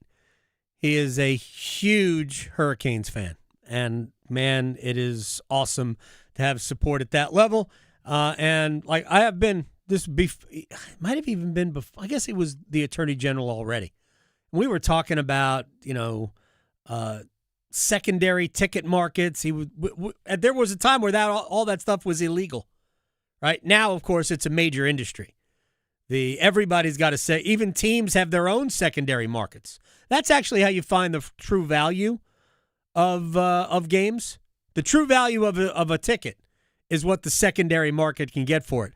Remember, and Max, you are young enough or old enough to remember, and I'm sure your dad has talked about it, there was a time where you could not buy an ACC men's basketball tournament ticket. Couldn't buy it because the schools always sold completely out of their allotment. And a lot of it was just given away to clients because they were business write-offs for the school, like we need to entertain clients, whatever. And there was no public sale of ACC men's basketball tournament tickets. And then as the schools, we had more and more schools, and we went to different arenas, and we had more days. When we all of a sudden we're playing ACC tournament basketball on a Tuesday or a Wednesday, you went, who's buying these tickets? And then you find out the value. Oh, we could just get in for the service charge? Yeah. Tuesday at Phillips Arena in Atlanta was the first time looking at the secondary market. I guess it was StubHub or wasn't SeatGeek at the time, probably StubHub, where literally it was like $4 to buy an ACC tournament ticket on a Tuesday for the one game in the evening. Whoever the matchup was. Doesn't matter with the Pitt versus Wake. On a Tuesday, it's evening at 7 o'clock. Like, nobody cared. That's where you find the true value of your ticket. Are you interested in going to any World Cup games this summer? Until the price pops up, yeah. I'm interested, and then I see the price. Well, it turns out I was talking about this with there are tons of tickets left. A friend the other day. The cheapest games appear to mostly be in Atlanta, which is pretty convenient for people around here. I think the cheapest one we saw was like Congo versus Uzbekistan. Sure. It's still like $215. It won't be by the time we get there. Yeah, I've heard the demand. I mean, that's part of expanding the tournament to 48 teams is the demand's not going to be as high for some of these games without the big market players that you've heard of. The secondary market for tickets will show you what the true value is. So, yeah, if you just want to go to a World Cup match, I'm sure that there will be very affordable tickets, but you're not going to see Argentina and Germany. Just not going to see that. You are going to get, New Zealand and somebody. You're going to get a matchup like that. As long as you're willing for that, you'll see what the true value is. Way too many matches. We have 12 groups of 4? 48 teams. Even the knockout rounds, I bet you're gonna have a fair amount of low cost tickets. Problem is you can't plan ahead for that. You just have to be able to be incredibly flexible. All right, we're going to break. We'll come back. We have to stretch. We'll place bets, looking obviously at tonight's Hurricanes-Flyers game, the only game in the NHL tonight. Oh, by the way, we obviously we recorded the conversation with Roy Cooper before the show. Owen Tippett is not playing tonight. They have Rick Tocchet has already announced it. Owen Tippett will not play tonight. They hope that they will get him back for Game 4. Noah Cates, who I really like as a player, is out for the duration of this series. Everybody else for Philadelphia that would have normally played is going to play tonight, but no Owen Tippett, who has been very good against Carolina for the last several years. That's a big loss for Philadelphia. Looks like Alexander Nikishin is available. They have not completely made the determination whether he's going to start tonight or not, but he is available, and Charles Alexis Legault was sent back to the Chicago Wolves so he can play in their playoffs for right now because the Wolves advance to the next round of the AHL playoffs. But we will stretch and place bets next. Still arguing whether hockey or golf has the tougher dress code? The Adam Gold Show on the North Carolina Sports Network. Hey, it's Adam Gold from my friends at FanDuel, America's #1 sports book. Do we have a deal for new customers right now?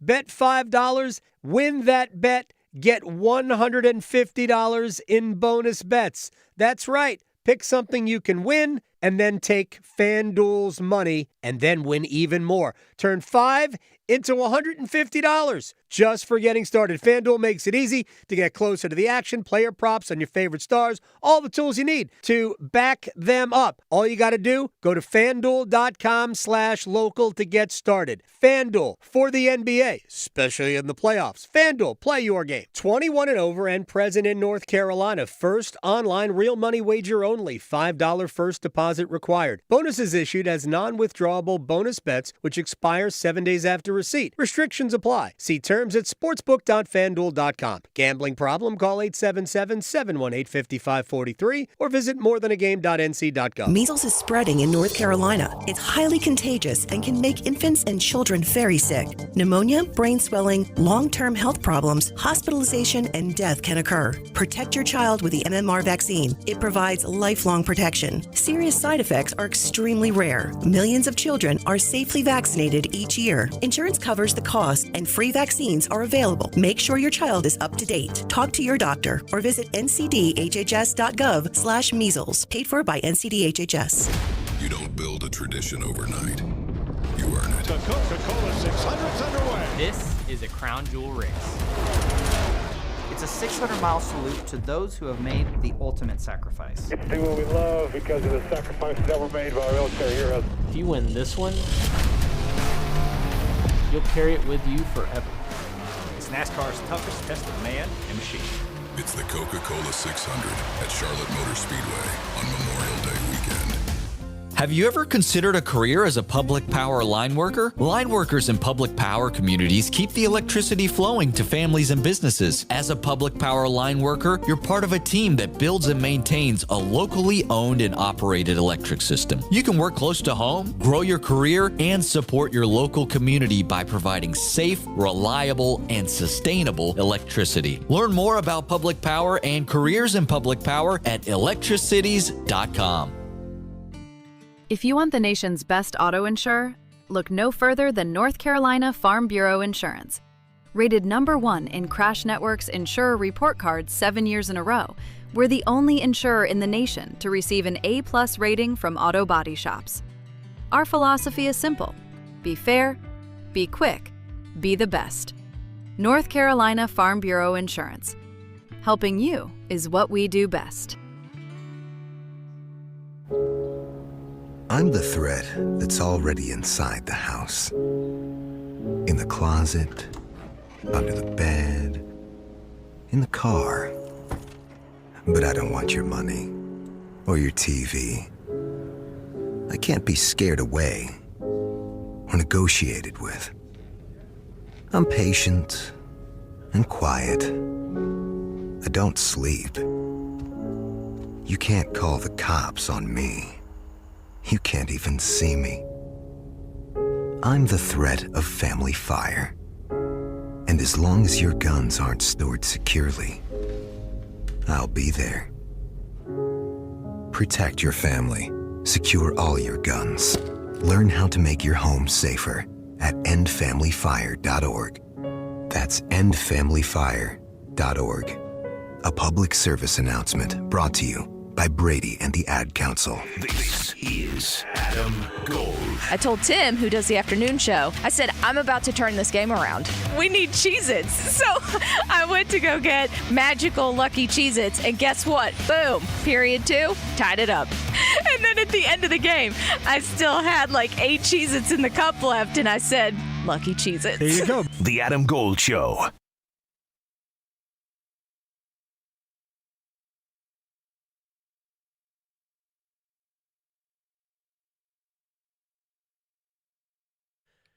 It's the Adam Gold Show. I am Adam Gold. Max Garn on the 1s and 2s.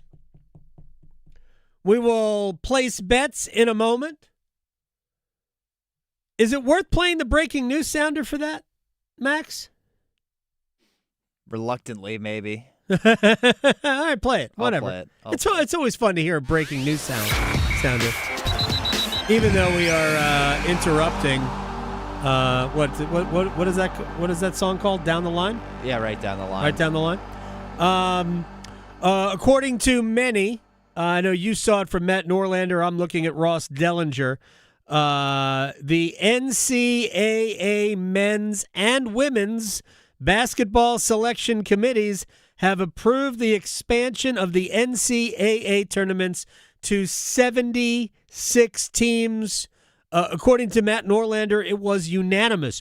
Nobody thought this was a bad idea. Nobody wanted to step up in the room and be like, actually, we don't want all this. We don't want this money that is also destroying the. No, I guess. Well, not they're not destroying, getting. but Here's the thing. This is what is baffling about all of this.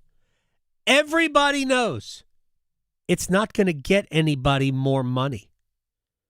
It's not going to increase. First of all, when the networks don't want it. CBS and Turner, who cover the game, cover the tournament, they don't want it. At best, it will be a break even.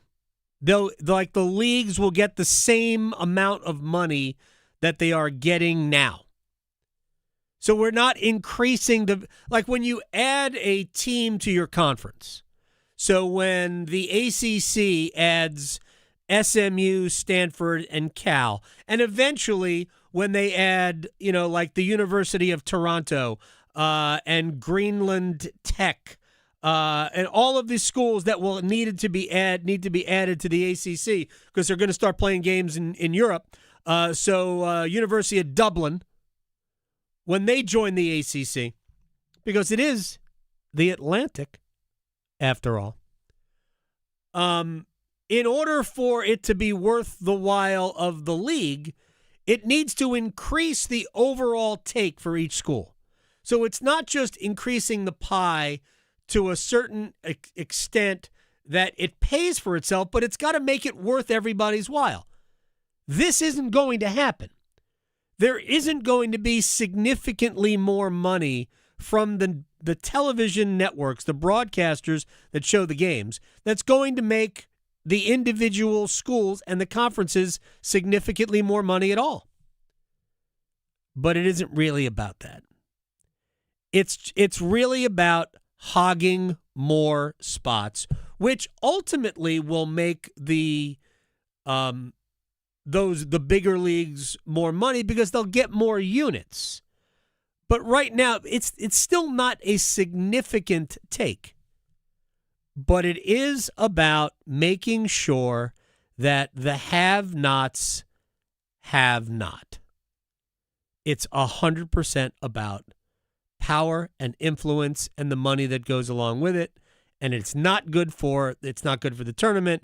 It's not good for the sport, but they don't care. They don't. I appreciate Dan Wetzel joining us earlier, and he agreed. We should, however, stretch.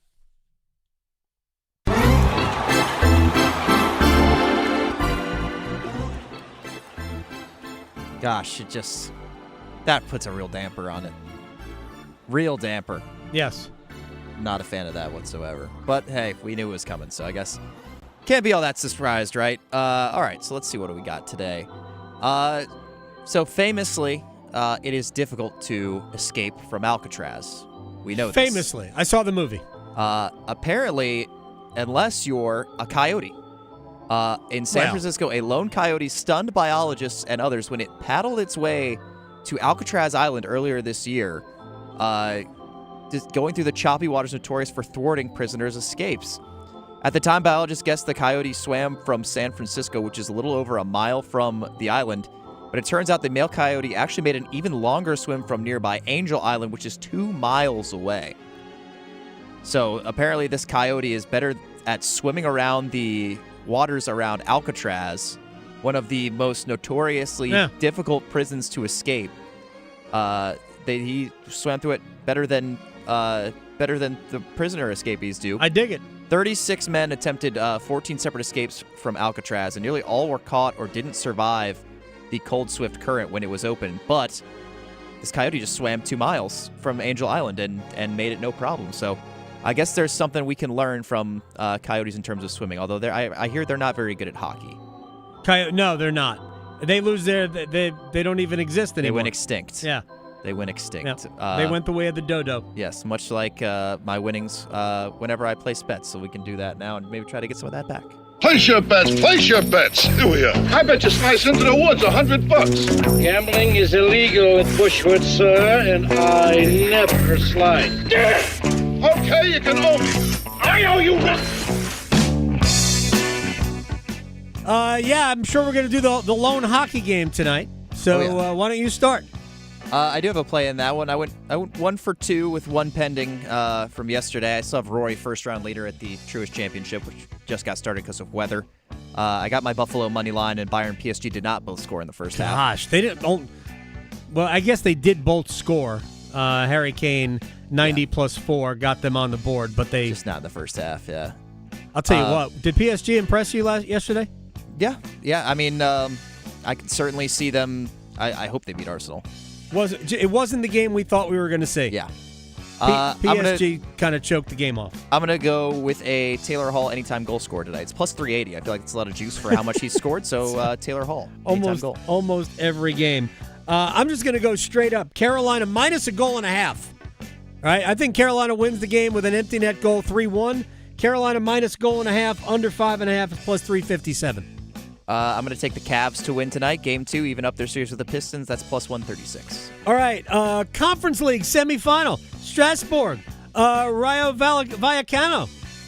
I'm going to go Strasbourg to move on, plus 144. And my last play, I'm going to go back to the Truist Championship. A lot of rain today, probably going to be some soft conditions. I'm going to go with Justin Rose under 70.5 round score. That is plus 110. All right.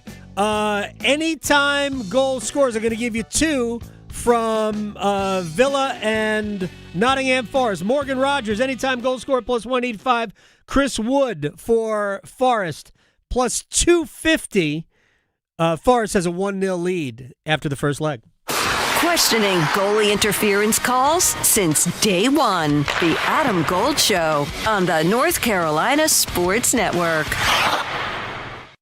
Hey, it's Adam Gold from my friends at FanDuel, America's #1 sports book, and here's how they flex on the competition. FanDuel giving you bigger payouts on same-game parlays all NBA playoffs long. More ways to build, more value every time you play. Stack your picks the way you want for every game, every matchup, every moment. Spreads, player points, props, threes, whatever it is you like, build it all the way through a same-game parlay. Go for bigger payouts. If you're betting those same-game parlays this NBA postseason, you got to do it on FanDuel because the return is greater. More options, bigger payouts, more ways to get ahead of the Christmas bills. FanDuel.com/local to get started. FanDuel.com/local, an official partner of the NBA. 21 and over and present in North Carolina. Gambling problem? Call 877-718-5543 or visit morethanagame.nc.gov. I don't care what you got, just give me that. One goal. Nikishin,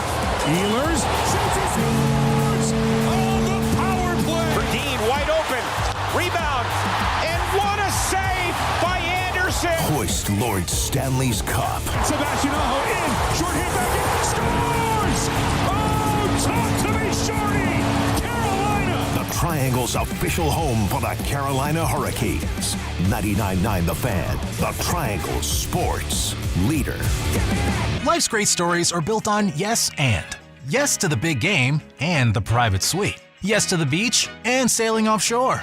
Yes to traveling the country and exploring new ones. With the new Millionaire for Life from the North Carolina Education Lottery, you can say yes to $1 million now and every year for a lifetime. Millionaire for Life. Winning is just the beginning. Drawing 7 days a week. Must be 18 to play. Approximate overall odds of winning are 1 in 8.47. Problem gambling helpline 877-718-5543. Earth Justice is a national legal nonprofit fighting to protect people's health, to preserve magnificent places and wildlife, and to combat climate change.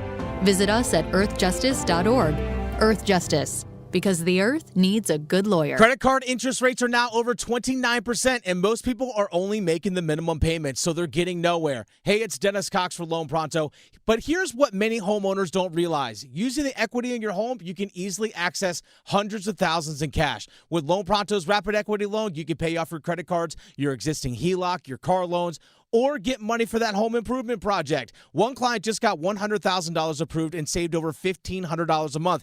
And here's the best part. With Loan Pronto, you can do it all from your phone. With zero out-of-pocket, no hard credit pull up front, no appraisal, no long drawn-out bank process, and no touching your first mortgage. Rates are at near 3-year lows. Act now. Go to loanpronto.com. See how much you can get in about 60 seconds. Loan Pronto, 2,800 5-star Google reviews. Call 919-381-1760 or visit loanpronto.com. 919-381-1760, loanpronto.com. Equal housing lender, NMLS 1661781, NMLSconsumeraccess.org. Progressive knows that boat days can come with unexpected problems. Oh no, I dropped my lip balm in the water. I can't think of anything worse than the looming threat of potentially having chapped lips. It was ginger vanilla, too, my favorite flavor. If a real problem comes along, your boat's protected 24/7 with Progressive, so you can keep worrying about boater problems. Progressive Casualty Insurance Company and Affiliates, not available in D.C. I'm attorney Brian Ritchie. Big truck accidents can cause life-changing injuries, and life-changing injuries deserve life-changing money. I know big truck wrecks, and I know how to fight those big insurance companies. If you've been hurt by a big truck, contact us at ritchielaw.com. I'm on top of it. Broadcasting live from the Eagle Leasing Storage Studio. WCMC HD1 Holly Springs. 99.9 The Fan. The Triangle Sports Leader. Canes with a chance, drifting in, getting a shot free is Hall. Still loose, they score! They score! It's over! Carolina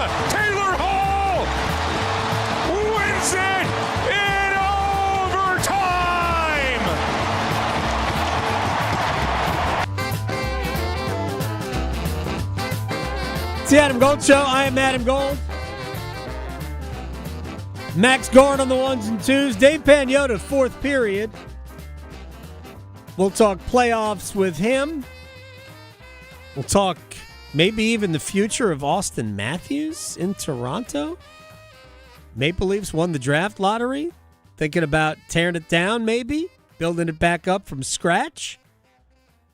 Do you know how many times in a row the San Jose Sharks have picked in the top 4? I think it was 4 times in a row.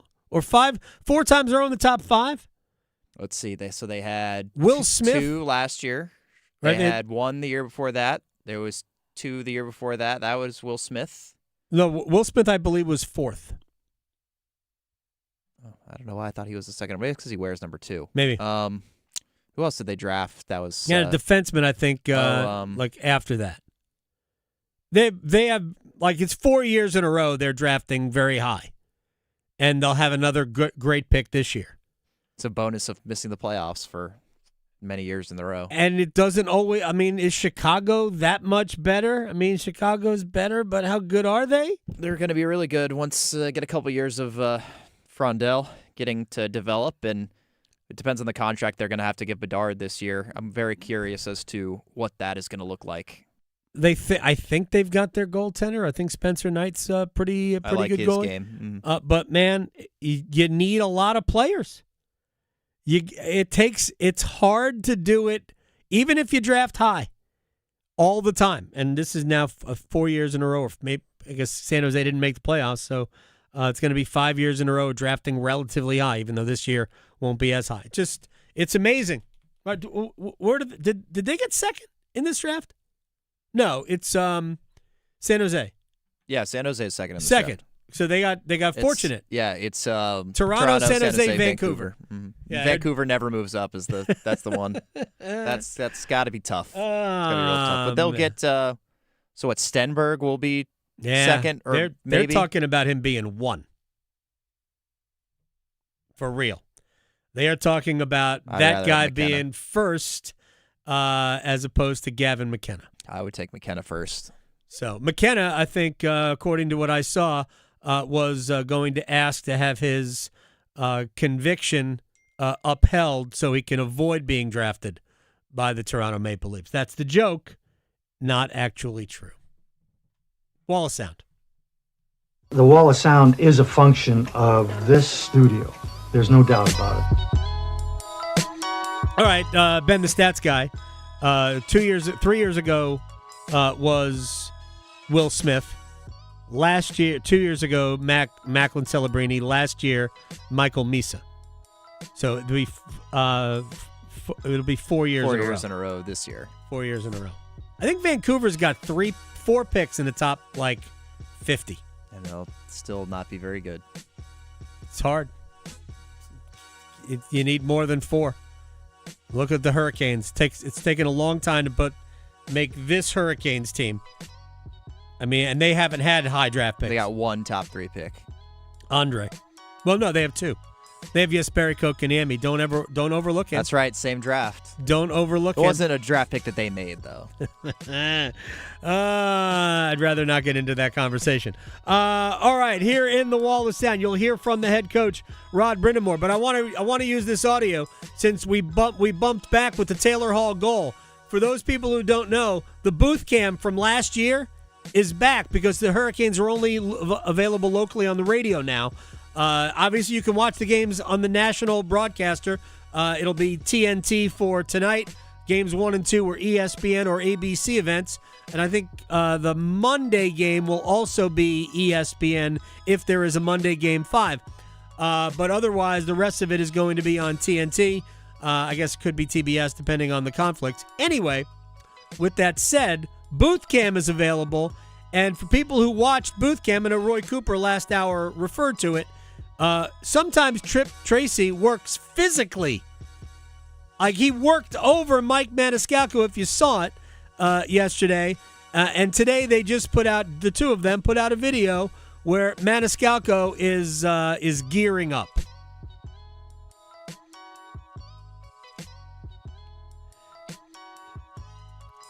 Mike's got an elbow pad. Yeah. He should have a helmet.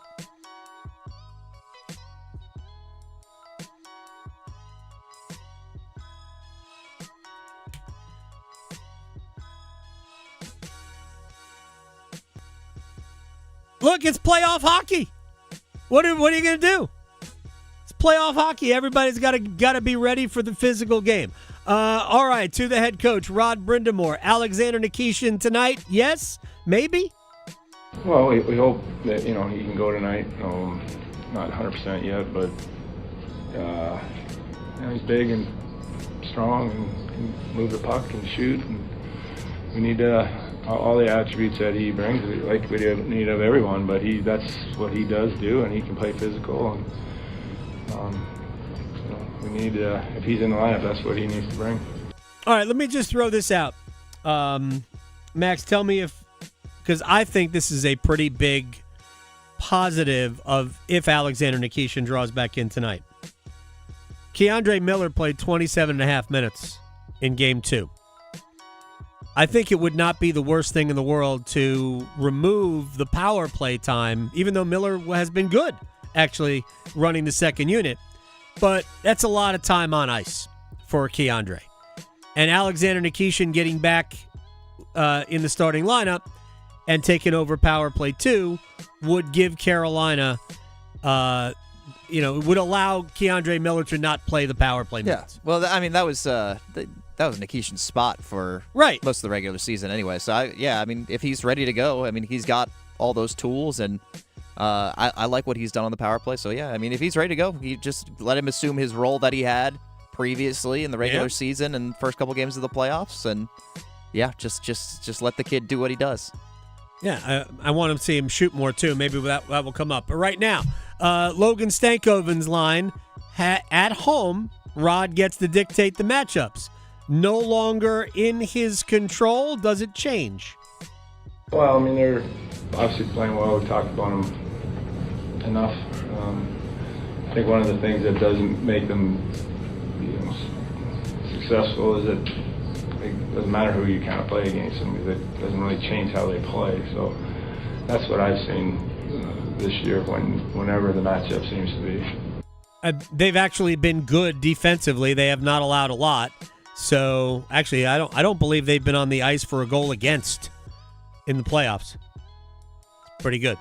All right, for the head coach, is this the Keandre Miller you thought you were getting? That's what we saw when we played against them, especially the one playoff series. And big guy that can skate and move the puck and has the range. It's pretty good asset to have there, and he's delivered everything that we were hoping for. Honestly, in year one, I think he's been better than they would have expected, especially now. My gosh, it's been awesome. Still got to keep doing it. Got to go out and prove it every night, but he has been absolutely tremendous. All right, speaking of tremendous, Taylor Hall. And where he is in his career to be this type of player, this type of teammate, Rod Brindamore loves it. I can't really say what he was before. We knew from afar. Obviously, a great player. I don't know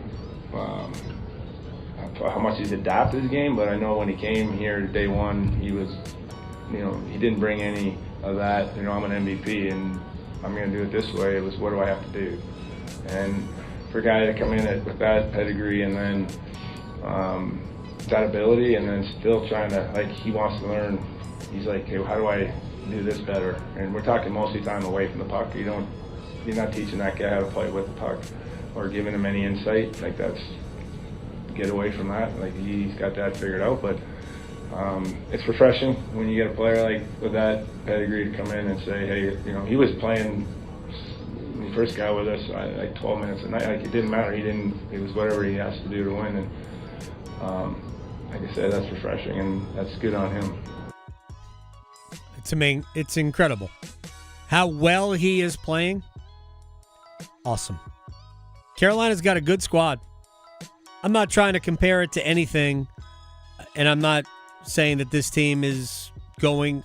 I predicted I think Carolina's going to go to the Stanley Cup Finals. But this is not about that. In retrospect, I'm not sure how many people recognized it at the time.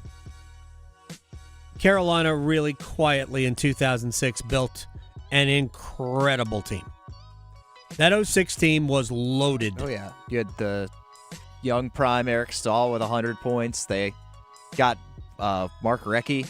They got Doug Wade at the deadline. Whitney, Cullen. Glenn Wesley. They were loaded. They were loaded with talent. They were loaded with leaders. Young Andrew Ladd. Yeah, I mean, and he wasn't even, he didn't make the lineup every night, Andrew Ladd. They were loaded. This team is way better than, like, the people who have always assigned last year's or the year before style, roster, problems, really haven't been paying close enough attention. This team is significantly better. All right, we're going to talk things over with Dave Pagnotta from the fourth period. Playoffs. We now are completely underway now that Buffalo and Montreal are in the pool. Next. Questioning goalie interference calls since day one. The Adam Gold Show on the North Carolina Sports Network. Need more Stanley Cup chatter, Canes fans? Listen afternoons with Adam Gold in the Drive for our Cup Check-In, served up by Carolina Ale House. We talk with hockey's best, past and present, bringing you the latest insight on the chase for Lord Stanley's Cup. It's the Cup Check-In on 99.9 The Fan, served up by Carolina Ale House. Come to Carolina Ale House for the official Carolina Hurricanes viewing parties throughout the playoffs. Visit CarolinaAleHouse.com/Canes to see the schedule. Hey, it's Adam Gold from my friend Gordon Miller. Miller Lending, Kildare Farm Road in Cary. He is the man who invented the no closing cost mortgage. And yesterday I said that it happened when he was in kindergarten. And Gordon said, no, it was when he was 11. So it wasn't when he was 6. But it happened while he was running a lemonade stand, selling lemonade just in the cul-de-sac. And there was a lull in business and he was just jotting on the tablecloth. And he came up with the idea for a no closing cost mortgage. It is amazing what 11-year-olds can do with some downtime these days, or those days, because it was those days. And you can take advantage these days. Don't pay closing costs, real money. Save yourself thousands. Lower your monthly payment when the rates come down. And lo and behold, they have come down over the last year. Think about getting the rate 12 months ago. How much money you could have saved. Miller Lending on Kildare Farm Road in Cary, an equal housing lender, NMLS ID 250-2146. It's better than lemonade. Jungle Cashword Scratch-Offs and Digital Instance games are here. 2 ways to play. Yeah. Play Scratch-Offs like you do. Scratch it. Play Digital Instance on your phone. 2 ways to win. Right. 2 ways to find letters and complete words. 2 ways to win up to $150,000. That's a lot of crackers. Jungle Cashword from the North Carolina Education Lottery. 2 ways to play, 2 ways to win instantly. Must be 18 to play. Approximate overall odds to win range from 1 in 3.79 to 3.90. Problem gambling helpline 877-718-5543. To some people, the sound of a baby babbling doesn't mean much. But that's not necessarily true. By 6 months, they're combining vowels and consonants. By 9 months, they're trying out different kinds of sounds. And by 12 months, their babbling is beginning to take on some meaning. Especially if there's no babbling at all. Little to no babbling by 12 months or later is just one of the possible signs of autism in children. Early screening and intervention can make a lifetime of difference and unlock a world of possibilities. Take the first step at autismspeaks.org. A public service announcement brought to you by Autism Speaks and the Ad Council. Cartoon Network wants you to start your day off right by speaking up against bullying. People can be bullied for all kinds of things. Who they are, where they're from, what they look like, or what they believe. That's called identity-based bullying. If you see a student being bullied, be supportive. Ask if they're okay and invite them to join you. You can be an ally and make a friend. Friendship. Visit StopBullyingSpeakUp.com and redraw your world without bullying. Wait, everything on this IHOP value menu is just $6? I told you it was amazing. A huge plate of pancakes, bacon, and eggs is just $6. Wow. There's also French toast, a ham and cheese omelet, and oh, they got a BLT and fries now. Okay, we're coming here every day. You don't have to tell me twice. Feast for just $6 with the IHOP value menu. $7 in some locations, available every day for a limited time at participating restaurants in the U.S. Hours may vary. No substitutions. Not valid with other discounts or promotions. Prices may vary. This is Adam Gold. I told Tim, who does the afternoon show, I said, I'm about to turn this game around. We need Cheez-Its. So I went to go get magical lucky Cheez-Its, and guess what? Boom. Period 2, tied it up. And then at the end of the game, I still had like 8 Cheez-Its in the cup left, and I said, lucky Cheez-Its. There you go. The Adam Gold Show.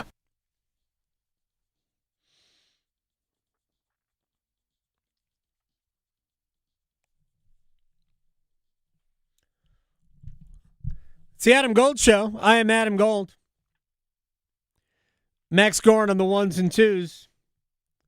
I feel like they played this before Buffalo-Montreal got started last night. Finally, all 4 series in the NHL's second round of the playoffs are underway. Buffalo beating Montreal last night. I think the final score was 4-2.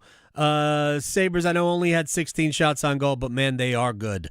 They are good. I've been saying it all playoffs before the playoffs started. I know there are a lot of doubters about the Buffalo Sabres, but, man, I have watched that team. They are good. They are physical. They can play a lot of different ways, getting good enough goaltending. Alex Lyon's been good. They are good. I don't know what the status is of Rasmus Dahlin. I know he left the game late. Hopefully he'll be okay. Maybe Dave Pagnotta knows from the fourth period. I know he is in Buffalo because I saw on his Twitter at the fourth period. I saw that he was in Buffalo, and he joins us on the Adam Gold Show. Before I talk to you about Carolina and Philadelphia, what are your thoughts on what we saw last night there? And is Dahlin okay? Adam, thanks for having me. First of all, yeah, Dahlin seems to be okay. Lindy Ruff, the head coach of the Sabres, mentioned after the game last night that he talked to him. He saw him walking around. He should be fine and good to go for Game 2 tomorrow. So that sigh of relief from Sabres fans. Sure. He spoke this morning as well. So he's doing okay. He should be good to go. That was a game that I anticipated from both ends. You're right. The Sabres are ridiculously good. Yeah. They are deep. They can bite you in a variety of different ways. They don't need day in and day out, game in and game out, to have their top elite guys contributing on the score sheet. They have other guys to get the job done, which is effectively what happened with Benson and Greenway and those guys getting it done in Game 1. But the Canadians came off also a very emotional, tiring, exhausting 7 games against the Tampa Bay Lightning. Different style, different teams in terms of the Bolts and the Sabres. But I thought that they were going to be a little bit, the emotions were a little bit different. I expected, Buffalo to come out strong as they did. The Canadians a little bit flat out of the gate. They made a mistake, got a penalty in the first 30 seconds, weren't able to roll. I think this one's got the distance on it. It wouldn't shock me to go either way. And I'm not taking anything away from Buffalo because they're a ridiculously good team. But I will say one thing about the Habs, who are also very good. If their top guys can't get going in this series, and that's Cole Caulfield, who had 51 goals this season, Nick Suzuki, who had 101 points, and even Slavkovsky, who had 70-something points over 30 goals. If they can't get rolling in this series, it's going to be lights out for them for the rest of the season. Yeah, my only response to that is, other than Slavkovsky in the opener against Tampa when he had the hat trick, including the overtime winner, there wasn't a ton from that trio in that series. Oh. Yeah, Suzuki had the first goal in Game 7, and he scored last night. But they got away with it because that line with Texier and Kirby Doc, that Bolduc. Line, Bolduc, that was still one of the best goals I've seen all playoffs long. That line produced, at a level, and there weren't a lot of goals in that series. You can get away with it if you're going to play a low-scoring series. We've had, other than what's going on out west, which is kind of goofy, the East has been the East has been super low-scoring.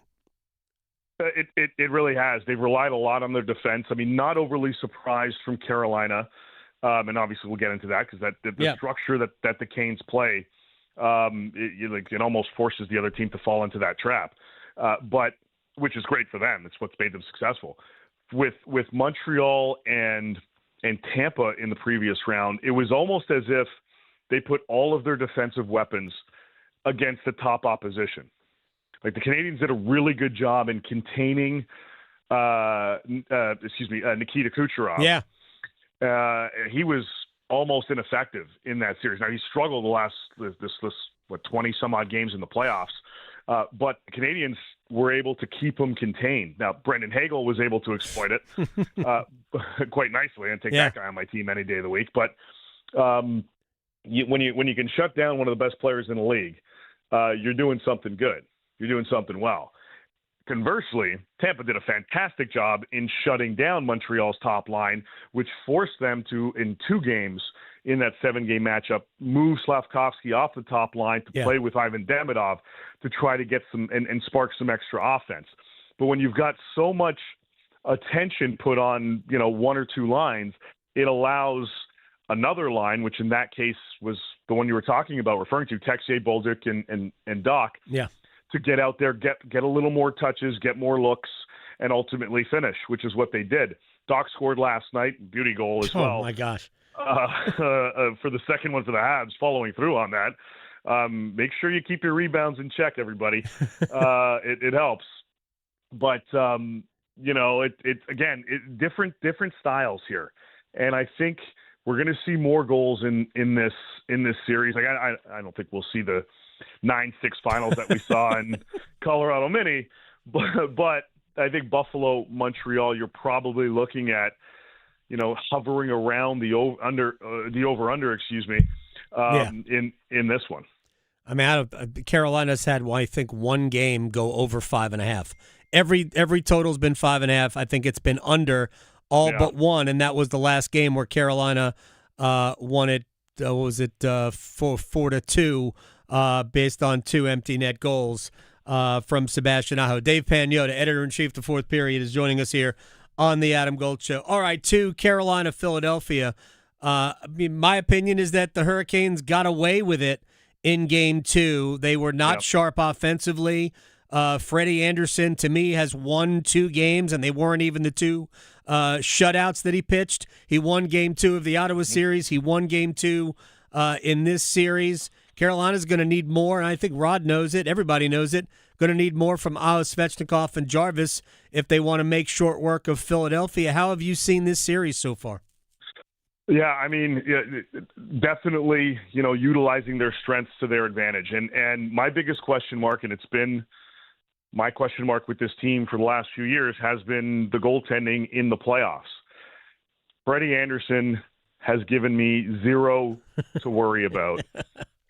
In the first 6 games or whatever it is, 6 games in these playoffs, he has been fantastic. He has been playing, and we had him in here in Toronto. I know him well, even from when he was in Anaheim before the Leafs. This is the best hockey he's playing.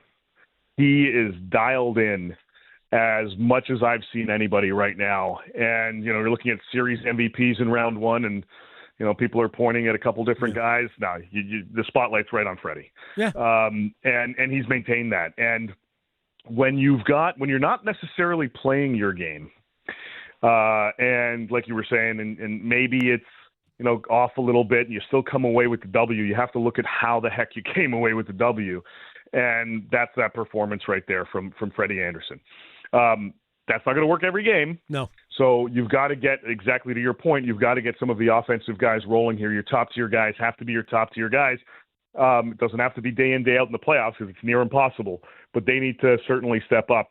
The one thing, a little bit to their advantage, Owen Tippett won't be playing tonight. Right. He hasn't played so far in this series. He was a big cog for them in round 1 against Pittsburgh. Unfortunately, it's a pretty decent injury that he's dealing with, and I don't know if we'll see how long, depending how long this series goes, him in this one. But he's not in tonight. It's a bit of a benefit, obviously, to not have to deal with that caliber player.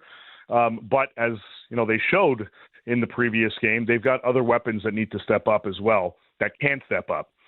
So I think this is a combination for the Hurricanes. Maintain your defensive awareness, your defensive abilities. Freddie's going to do his thing, but you still need to have Svech and Aho and those guys roll in here. And as much as Blake and some of the other guys in Stankoven have contributed so far in these playoffs, you're still going to need to alleviate a little bit of pressure off them by contributing yourself and lighting the lamps yourself. Well, at this point, Dave Pagnotta from the fourth period, at this point, Aho, Svechnikov, and Jarvis are support scoring because Taylor Hall's got 9 points in 6 games. And one of the stories is actually quietly one of the stories of the season, because I went into the year thinking, and Taylor Hall started the year when the Hurricanes dropped the puck in game one, Hall was playing on a fourth line. He was not playing in a top two role. He was playing on a fourth line. It was Jesperi Kotkaniemi and Taylor Hall and Eric Robinson. That should be a pretty good fourth line as fourth lines go. But somewhere along the way, maybe a month and a half or so in, he finds himself playing with Blake and Stankoven, and that line was creating chances, not necessarily finishing.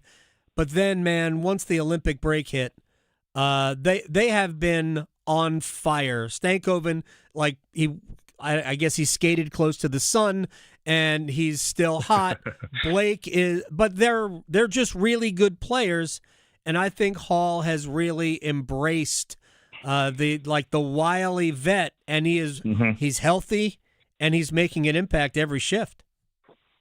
What stood out to me so far in these playoffs with respect to Taylor Hall and his performance and how dialed in he is was the way he played in Game 4 against Ottawa. Yeah.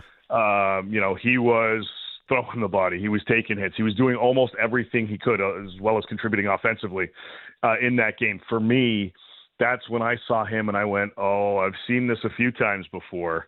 And if he's going off, there's longevity to that performance. And this is beyond how well he's played, as you described, how well he's played in the second half of the season, the regular season after Olympics, especially. He's kind of taken it to a different level, and it doesn't necessarily mean that he's going to maintain, 9 points in 6 games, that span throughout the rest of the playoffs.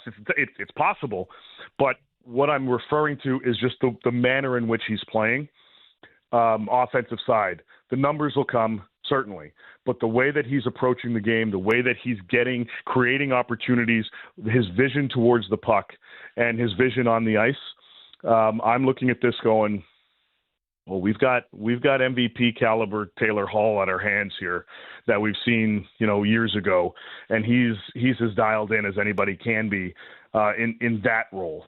And you're right, the way that he's played, the way that line's played. They're the top unit right now. Yeah, and that's where Philly is going to start to focus on, and they're going to try to get a little greasy with the guys because it's playoff time, and that's what happens.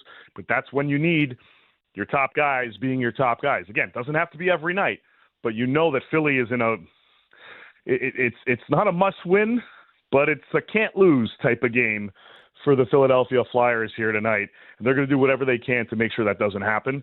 And conversely, that's when those big boys on your team need to step up. By the way, at 5-on-5 so far through 6 games of the playoffs, Stankoven, Hall, and Blake have not been on the ice for a goal against at 5-on-5. 0 good, 6 goals for, 0 goals against at 5-on-5. It has been remarkable, and they're obviously scoring big goals. Hall with the game-winning goal in overtime against Philly in Game 2. We'll see if this goes on. I anticipate Phillies. This series has taken on the same pattern as the first one. Carolina shut out Game 1. Freddie Anderson wins Game 2 in overtime. Yeah. We'll see what this Game 3 was a low event game in Ottawa. I kind of think we're going to see a similar game tonight. Yep. I think we'll see a very low scoring, low shot total game both ways that Carolina is going to try to win, maybe in the margins. The defensively, Keandre Miller has been on a different planet from anything we saw over the course of the year, and I think he's been good. But, I mean, I know you can almost make an argument that he's been better than Jacob Slavin through the first 2 games of this series. That might be a little much because Slavin is always at a high level, but Miller was exceptional in Game 2. Let me ask you a bigger picture thing about a team that I know you cover because the whole sport covers the Toronto Maple Leafs very closely. They get the first pick. Yep. So they seem, in my opinion, and I might be wrong, they seem a lot further away from being back to where they need to be than just whether it's a Gavin McKenna or anybody else. What do you anticipate them doing with the pick, with Austin Matthews or William Nylander? What do you guess Toronto's offseason will look like? They've got a lot of boxes they need to check off. And they checked off a huge one with this first overall pick, presuming that they're not going to overanalyze and overthink this thing.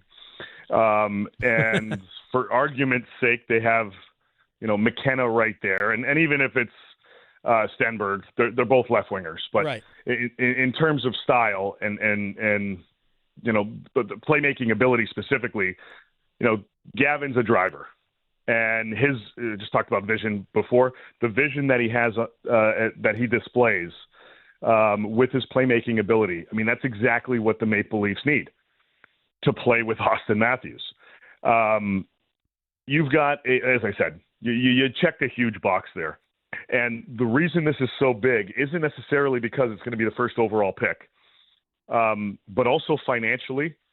They have about $22.5 million in cap space to play with this summer. Mm-hmm. You can pretty much allocate 2.5 of that to the first overall pick with the salary and bonuses that'll have to go to it and all that. That leaves them with approximately $20 million to reshape their bottom 6 and rejig their blue line. Morgan Riley's name's going to be out there. They're probably going to have one of their goaltenders out there as well because they've got 3 that are going to come in next season. Dennis Hildeby, who did well, needs waivers next season. So they've got to address their goaltending as well. But one thing that John Chayka made clear in his press conference on Monday when he was introduced was they have to rejig the blue line. That's a priority for Toronto. Likely means a couple guys are out, and they're going to bring some new guys in. Brandon Carlo's name was out there. We'll see if they take that approach. Morgan Riley's name was out there. We'll see if they take that approach. But they have the financial resources to rejig the blue line, augment it, and fix their bottom 6. And if one of their biggest issues, and this is also, by the way, same with Edmonton. Edmonton lacking 2 pieces in their top 6. Like, this is eerily similar on both ends. Connor McDavid has 2 years left on his contract. Austin Matthews has 2 years left on his contract. Coincidentally, they have the same agent. But they're both at a point where they want to win. They want to win with their respective teams.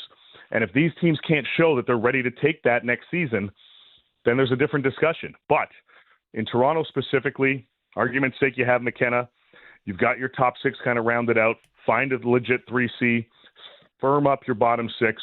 Rejig your blue line. This is a team that may not necessarily be cup contenders next season. I think that's going to be a stretch. But if they can get back to playoff contention and not just,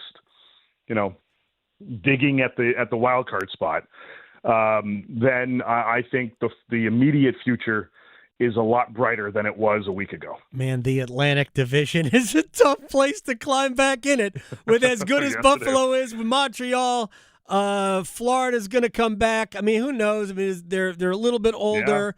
Yeah. A lot of guys coming off injuries, but Tampa's still there, man. I don't really, but I almost feel bad for the Detroits of the world that have to fight through that division. But that has become an absolute minefield. Dave Pagnotta, we could talk forever. Appreciate your time. Enjoy whenever Buffalo and Montreal resume. Tomorrow, yes. Tomorrow. If the Hurricanes wrap up this year, and I'm not anticipating a sweep, but I didn't anticipate them sweeping the Senators. If the Hurricanes finish this series in 4, I'm going to have 11 days off. Which I don't want, but, I guess we'll all rest up. But I'll talk to you soon, my friend. I appreciate your time. You got it. And presumably we'll be seeing you next round if this all works out nicely. That would be great. I love seeing you guys in town. Take care, man. You too, buddy. You got it. Dave Pagnotta from the fourth period here on the Adam Gold Show. Seriously, there is zero guarantees that the Maple Leafs will sniff a playoff spot next year. That, I don't know. What does Florida come back as? Tampa's going to make some changes. They're going to retool their roster a little bit. I don't know how significant they're going to be. We don't know the deal. What is Victor Hedman next year? Ryan McDonough had a good end of the season, but I watched him during the year, and he looked kind of okay, not great. They're kind of top-heavy. Again, it's Montreal, Buffalo. I assume Ottawa's going to be good again next year. Maybe not. Boston. Who wants to be part of that? Who wants to try to figure out a way back in that division? And I kind of joke, but in part of me feels bad for Detroit. It's just an incredibly difficult division. All right, we'll come back. We'll get into a rewind. The NCAA is expanding the NCAA tournament. They voted unanimously to do so. Why? Next. His Zamboni. You don't build a tradition overnight. You earn it. The Coca-Cola 600's underway. This is a crown jewel race. It's a 600-mile salute to those who have made the ultimate sacrifice. It's do what we love because of the sacrifices that were made by our military heroes. If you win this one, you'll carry it with you forever. It's NASCAR's toughest test of man and machine. It's the Coca-Cola 600 at Charlotte Motor Speedway on Memorial Day weekend. Hey, it's Adam Gold from my friends at FanDuel, America's #1 sportsbook, and here is proof of why. FanDuel giving you better payouts on same-game parlays all NBA playoffs long. With more ways to build, more value every time you play, you can stack your picks your way for every game, every matchup, every moment, spreads, player points, threes, more. Build it all into one same-game parlay. Go for bigger payouts. So if you're betting same-game parlays during the NBA postseason, do it on FanDuel. More options, better payouts, all NBA playoffs long. FanDuel.com/local. FanDuel.com/local. Get started. FanDuel for the NBA playoffs all the time. An official partner of the NBA. FanDuel. Play your game. 21 and over and present in North Carolina. Gambling problem? Call 877-718-5543 or visit morethanagame.nc.gov. AmeriHealth Caritas North Carolina is with you on your health journey and helping you over life's bumps in the road. We're a Medicaid managed care plan with extra benefits like adult vision care and weight loss memberships. Plus, earn rewards for healthy activities on our care card. We make care the heart of our work. Let's go. Visit AmeriHealth Caritas North Carolina at AmeriHealthCaritasNC.com or call 1-855-375-8811. You know the only feeling sweeter than opening a college acceptance letter? Knowing that you'll be able to pay for tuition however far you go. The first step? Completing the free application for federal student aid, or the FAFSA for short. Find out how much money for college you qualify for. Grants, scholarships, and other opportunities are waiting. How far can you go? Find out at cfnc.org/FAFSA 101. Have you ever considered a career as a public power line worker? Line workers in public power communities keep the electricity flowing to families and businesses. As a public power line worker, you're part of a team that builds and maintains a locally owned and operated electric system. You can work close to home, grow your career, and support your local community by providing safe, reliable, and sustainable electricity. Learn more about public power and careers in public power at electricities.com. All right, son. Time to put out this campfire. Dad, we learned about this in school. Oh, did you now? Okay. What's first? Smokey Bear said to. First, drown it with a bucket of water, then stir it with a shovel. Wow, you sound just like him. Then he said. If it's still warm, then do it again. Where can I learn all this? It's all on SmokeyBear.com with other wildfire prevention tips. Because only you can prevent wildfires. Brought to you by the USDA Forest Service, your state forester, and the Ad Council. Hi, I'm Cherise Sample Hughes, Women in Government Board Chair. Alzheimer's disease often starts subtly with a memory slip, lost word, or forgotten appointment. For patients experiencing memory and thinking issues, there are FDA-cleared blood biomarker tests that can help detect the buildup of proteins in the brain that can lead to the symptoms of Alzheimer's disease. That's why early detection and diagnosis are so important. Sharing details about your memory and thinking issues with your doctor can help determine if testing is right for you. Find more at womeningovernment.org. This is Adam Gold. He doesn't have many years to choose from. No, and part of that was COVID. Nobody's picking COVID. COVID was a great year. Yeah. Look, if you invested in Zoom, oh, that was a good year. You had a good year during COVID. Yep. The Adam Gold Show.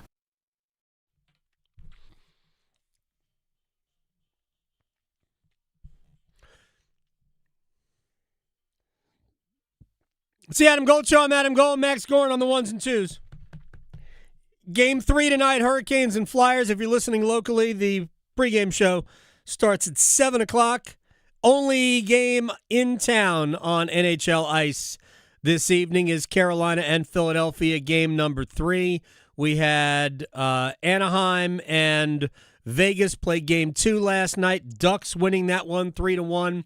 The Sabres took game 1 of the other Eastern Conference series that started last night. Again, Carolina's already played twice. We just had Sabres and Canadiens play last night in game 1. And, of course, Colorado's got a 2-0 lead over the Minnesota Wild. Their next game is tomorrow night. Is it tomorrow or Saturday? For who? Colorado and Saturday. Saturday. Because Minnesota Frost are playing in that arena tonight and tomorrow. That's right. So there's 3 days off. Yes. In between games 2 and 3. Not 2 days off. No, 3 days off. NHL really nailed it on the second round schedule. Probably started, and the only reason they started Carolina was because ABC needed a game. The Hurricanes might forget the playoffs are going. If they sweep this on Saturday, they may forget the playoffs are happening before the Eastern Conference Finals starts back up. The Eastern Conference Finals, the earliest it would start would be May 20th. The earliest. Oh, it's only the 20th. I thought it was. No. I thought we said 23rd earlier. No, the 18th is scheduled for Game 7, Montreal, Buffalo. I think maybe it was Paul that I was talking to that I think he had mentioned there was something about the broadcast windows and stuff that the earliest was the 23rd. I hope that's not the case. I really, really, really hope that I it's had the not 20th looked at it and that not the way. 23rd. I was just going Game 7, Montreal, Buffalo day off is and the then 18th. Kick back in. And then, that the earliest would be the 20th. I think Buffalo's winning that series in 6 games, maybe 5. I want to see Montreal at a little bit of better level.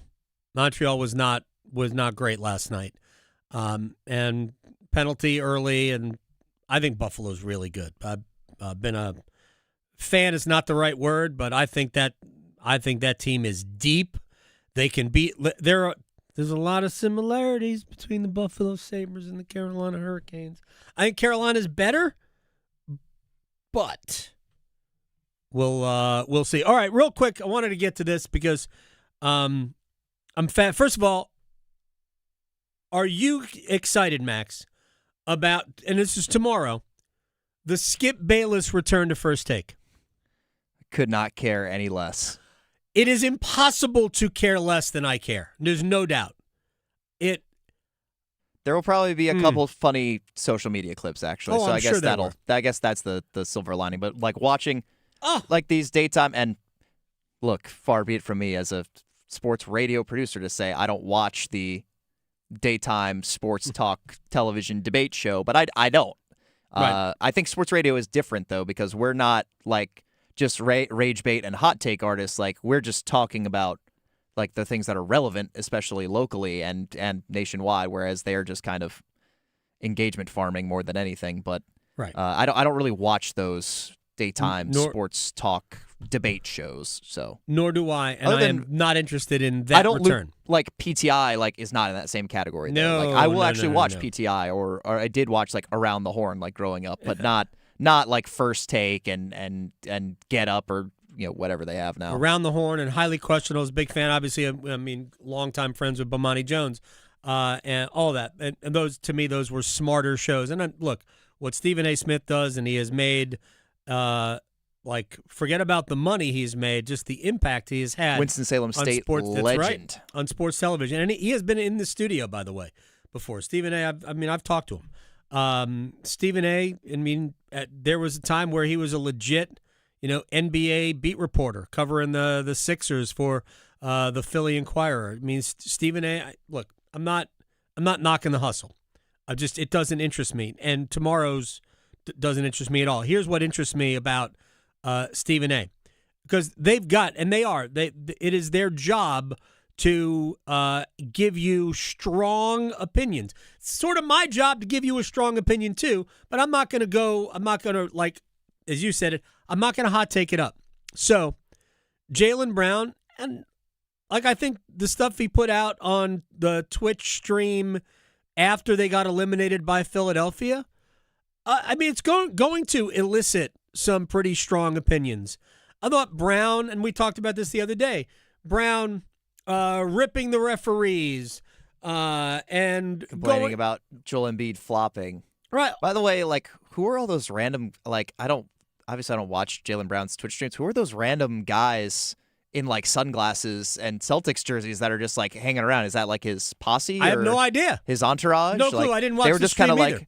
In the clips, you can just kind of see them they're sitting there and just nodding along, Everybody needs hype men. So when Brown does something like this, it's going to bring out opinions. We talked about it. I thought that was a bad look for Jaylen Brown. Well, Stephen A. Smith on First Take went, he needs to be quiet unless you're trying to get traded, which maybe he is. Brown did come out and say that I want to play my whole career with Boston, but that doesn't mean he really means it. It also might mean that he wants to play his whole career with Boston without Jason Tatum. I don't know. I thought those guys won an NBA title together. I thought maybe they should probably keep the band together. Anyway, Jaylen Brown responded. And, quote, I'll, quote, be quiet / stop streaming if you, quote, be quiet and retire. Let's give the people what they want. I'm here for the shade. Here's the thing. I am sure that there are many, many players that are tired of Stephen A's act. I'm sure there are many, many players who are tired of it. Who was the player that Kevin Durant. Well, he used to go at Kevin Durant all the time. It's not unlike Skip Bayless going at LeBron James. It's not unlike that. Anyway, that was very strange. Before we do a quick rewind here, did you see the Draymond Green, Charles Barkley bit on Inside the NBA? Yeah. Why did Draymond feel the need to go at Barkley about my goal is to not look like you in Houston? Why did he have to do that? Because he's Draymond. It's just what he does. Okay. He's there to be antagonistic. Yeah, even on a television panel. That was very much on brand for Draymond Green. And then he talked himself in a circle over what success was. I promise you this. We have that sound. Play that. Redefining success. Yeah, redefining success after he's talking about, my plan is to, we still want to compete at a championship level. When you win championships, the goal will always be to try to reach that level. Can we get back to that level? Listen, Jimmy's going to miss a lot of next year. Moses is going to miss a lot of next year. That's $70 million. $75 million of a $160 million payroll. So it's going to be tough. But make no mistake about it, the goal will always be to compete at a championship standard level. Whether we win a championship or not, I think as you get older, you have to redefine what's success, right? Still the most sellouts in the NBA. Still the most national TV games in the NBA. All right, we're going to stop it right there. Just stop it right there. That ain't success. Sellouts isn't a success. Sellouts. National TV games isn't a success. Draymond Green talked himself into a ceremonial team. I'm going to put this in a different sports perspective. I always said this, and I believe it to be true. When Tiger Woods doesn't believe that he can actually impact a tournament in a positive way with his play, he will not play. He will not be the ceremonial golfer taking a spot in a field if he doesn't believe he has a chance. Now, he might be delusional at times later on when he does eventually come back, if he does, to play. But if he believes that he can't actually compete to the point of challenging to win, he won't play. Draymond Green right there just wants to be on TV. That I found hysterical and telling. I don't know what's going to happen there. I don't know if Steve Kerr's coming back, but when I saw that clip, I laughed hysterically. All right, quick rewind. And I do this knowing that the NCAA voted to expand to 76 teams today unanimously. Dan Wetzel, Yahoo Sports. I hope we can get all this in. Duke's Amazon deal and what it means. Yeah, so I think this is one of these events that I think possibly we look back on as like a watershed moment. And it's very smart by Duke. It's like, these are the rules. We're going to go make a bunch of money with our basketball program because we have something that other people don't have, which is a, incredible basketball brand and the ability to do this. So they're basically, in a way, circumventing conference membership. To boil it down in the broadest possible sense, and please, sports business professor, don't write me an email. In the broadest sense, joining a conference means you give away your media rights, yes. Right? We've heard that with the ACC, certainly, every ACC fan. You're basically saying any game played on my campus, you own the rights to package and sell. You're giving away the products that are played inside Cameron Indoor Arena or anywhere on that campus. Same thing at Chapel Hill, same thing at Wake Forest, whatever. Right. What they're doing is saying, well, we're going to move all our games to neutral site. And people already do this to a degree. But they've generally worked in the confines of working with ESPN or Fox or CBS or whatever. Now they're going to Amazon. Now they had to get ESPN and the ACC to kind of go along with it, but basically saying, I'm going to take my games and I'm not playing them at home. I'm going to cut out and do my own thing. And they're playing Madison Square Garden. They're playing in Vegas. Yep. Playing UConn in Vegas. And now, really, and then they're playing Gonzaga in Detroit.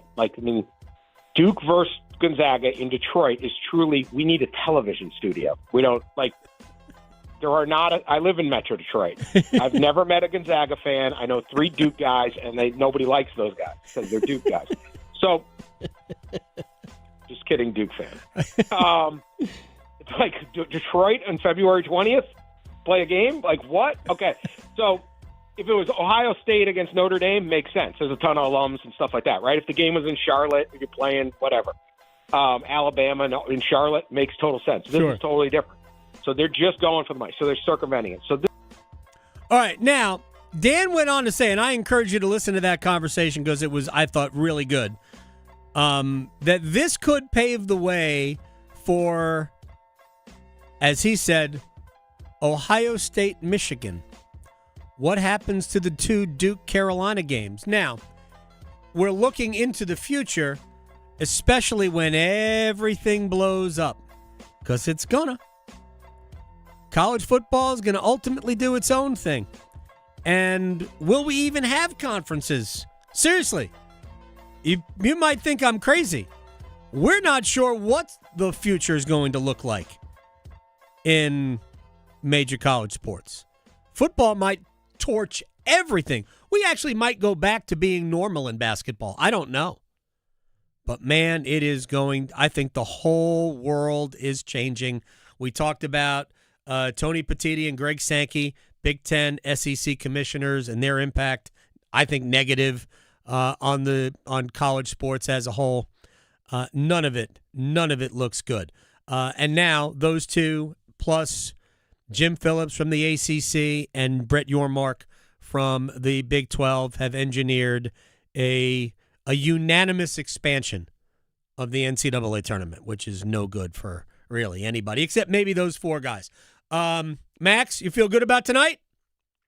I'll just let the song speak for myself. Game 3 tonight. We'll see everybody tomorrow on the Adam Gold Show. Asheville to Wilmington, Boone to Durham, the Adam Gold Show on the North Carolina Sports Network.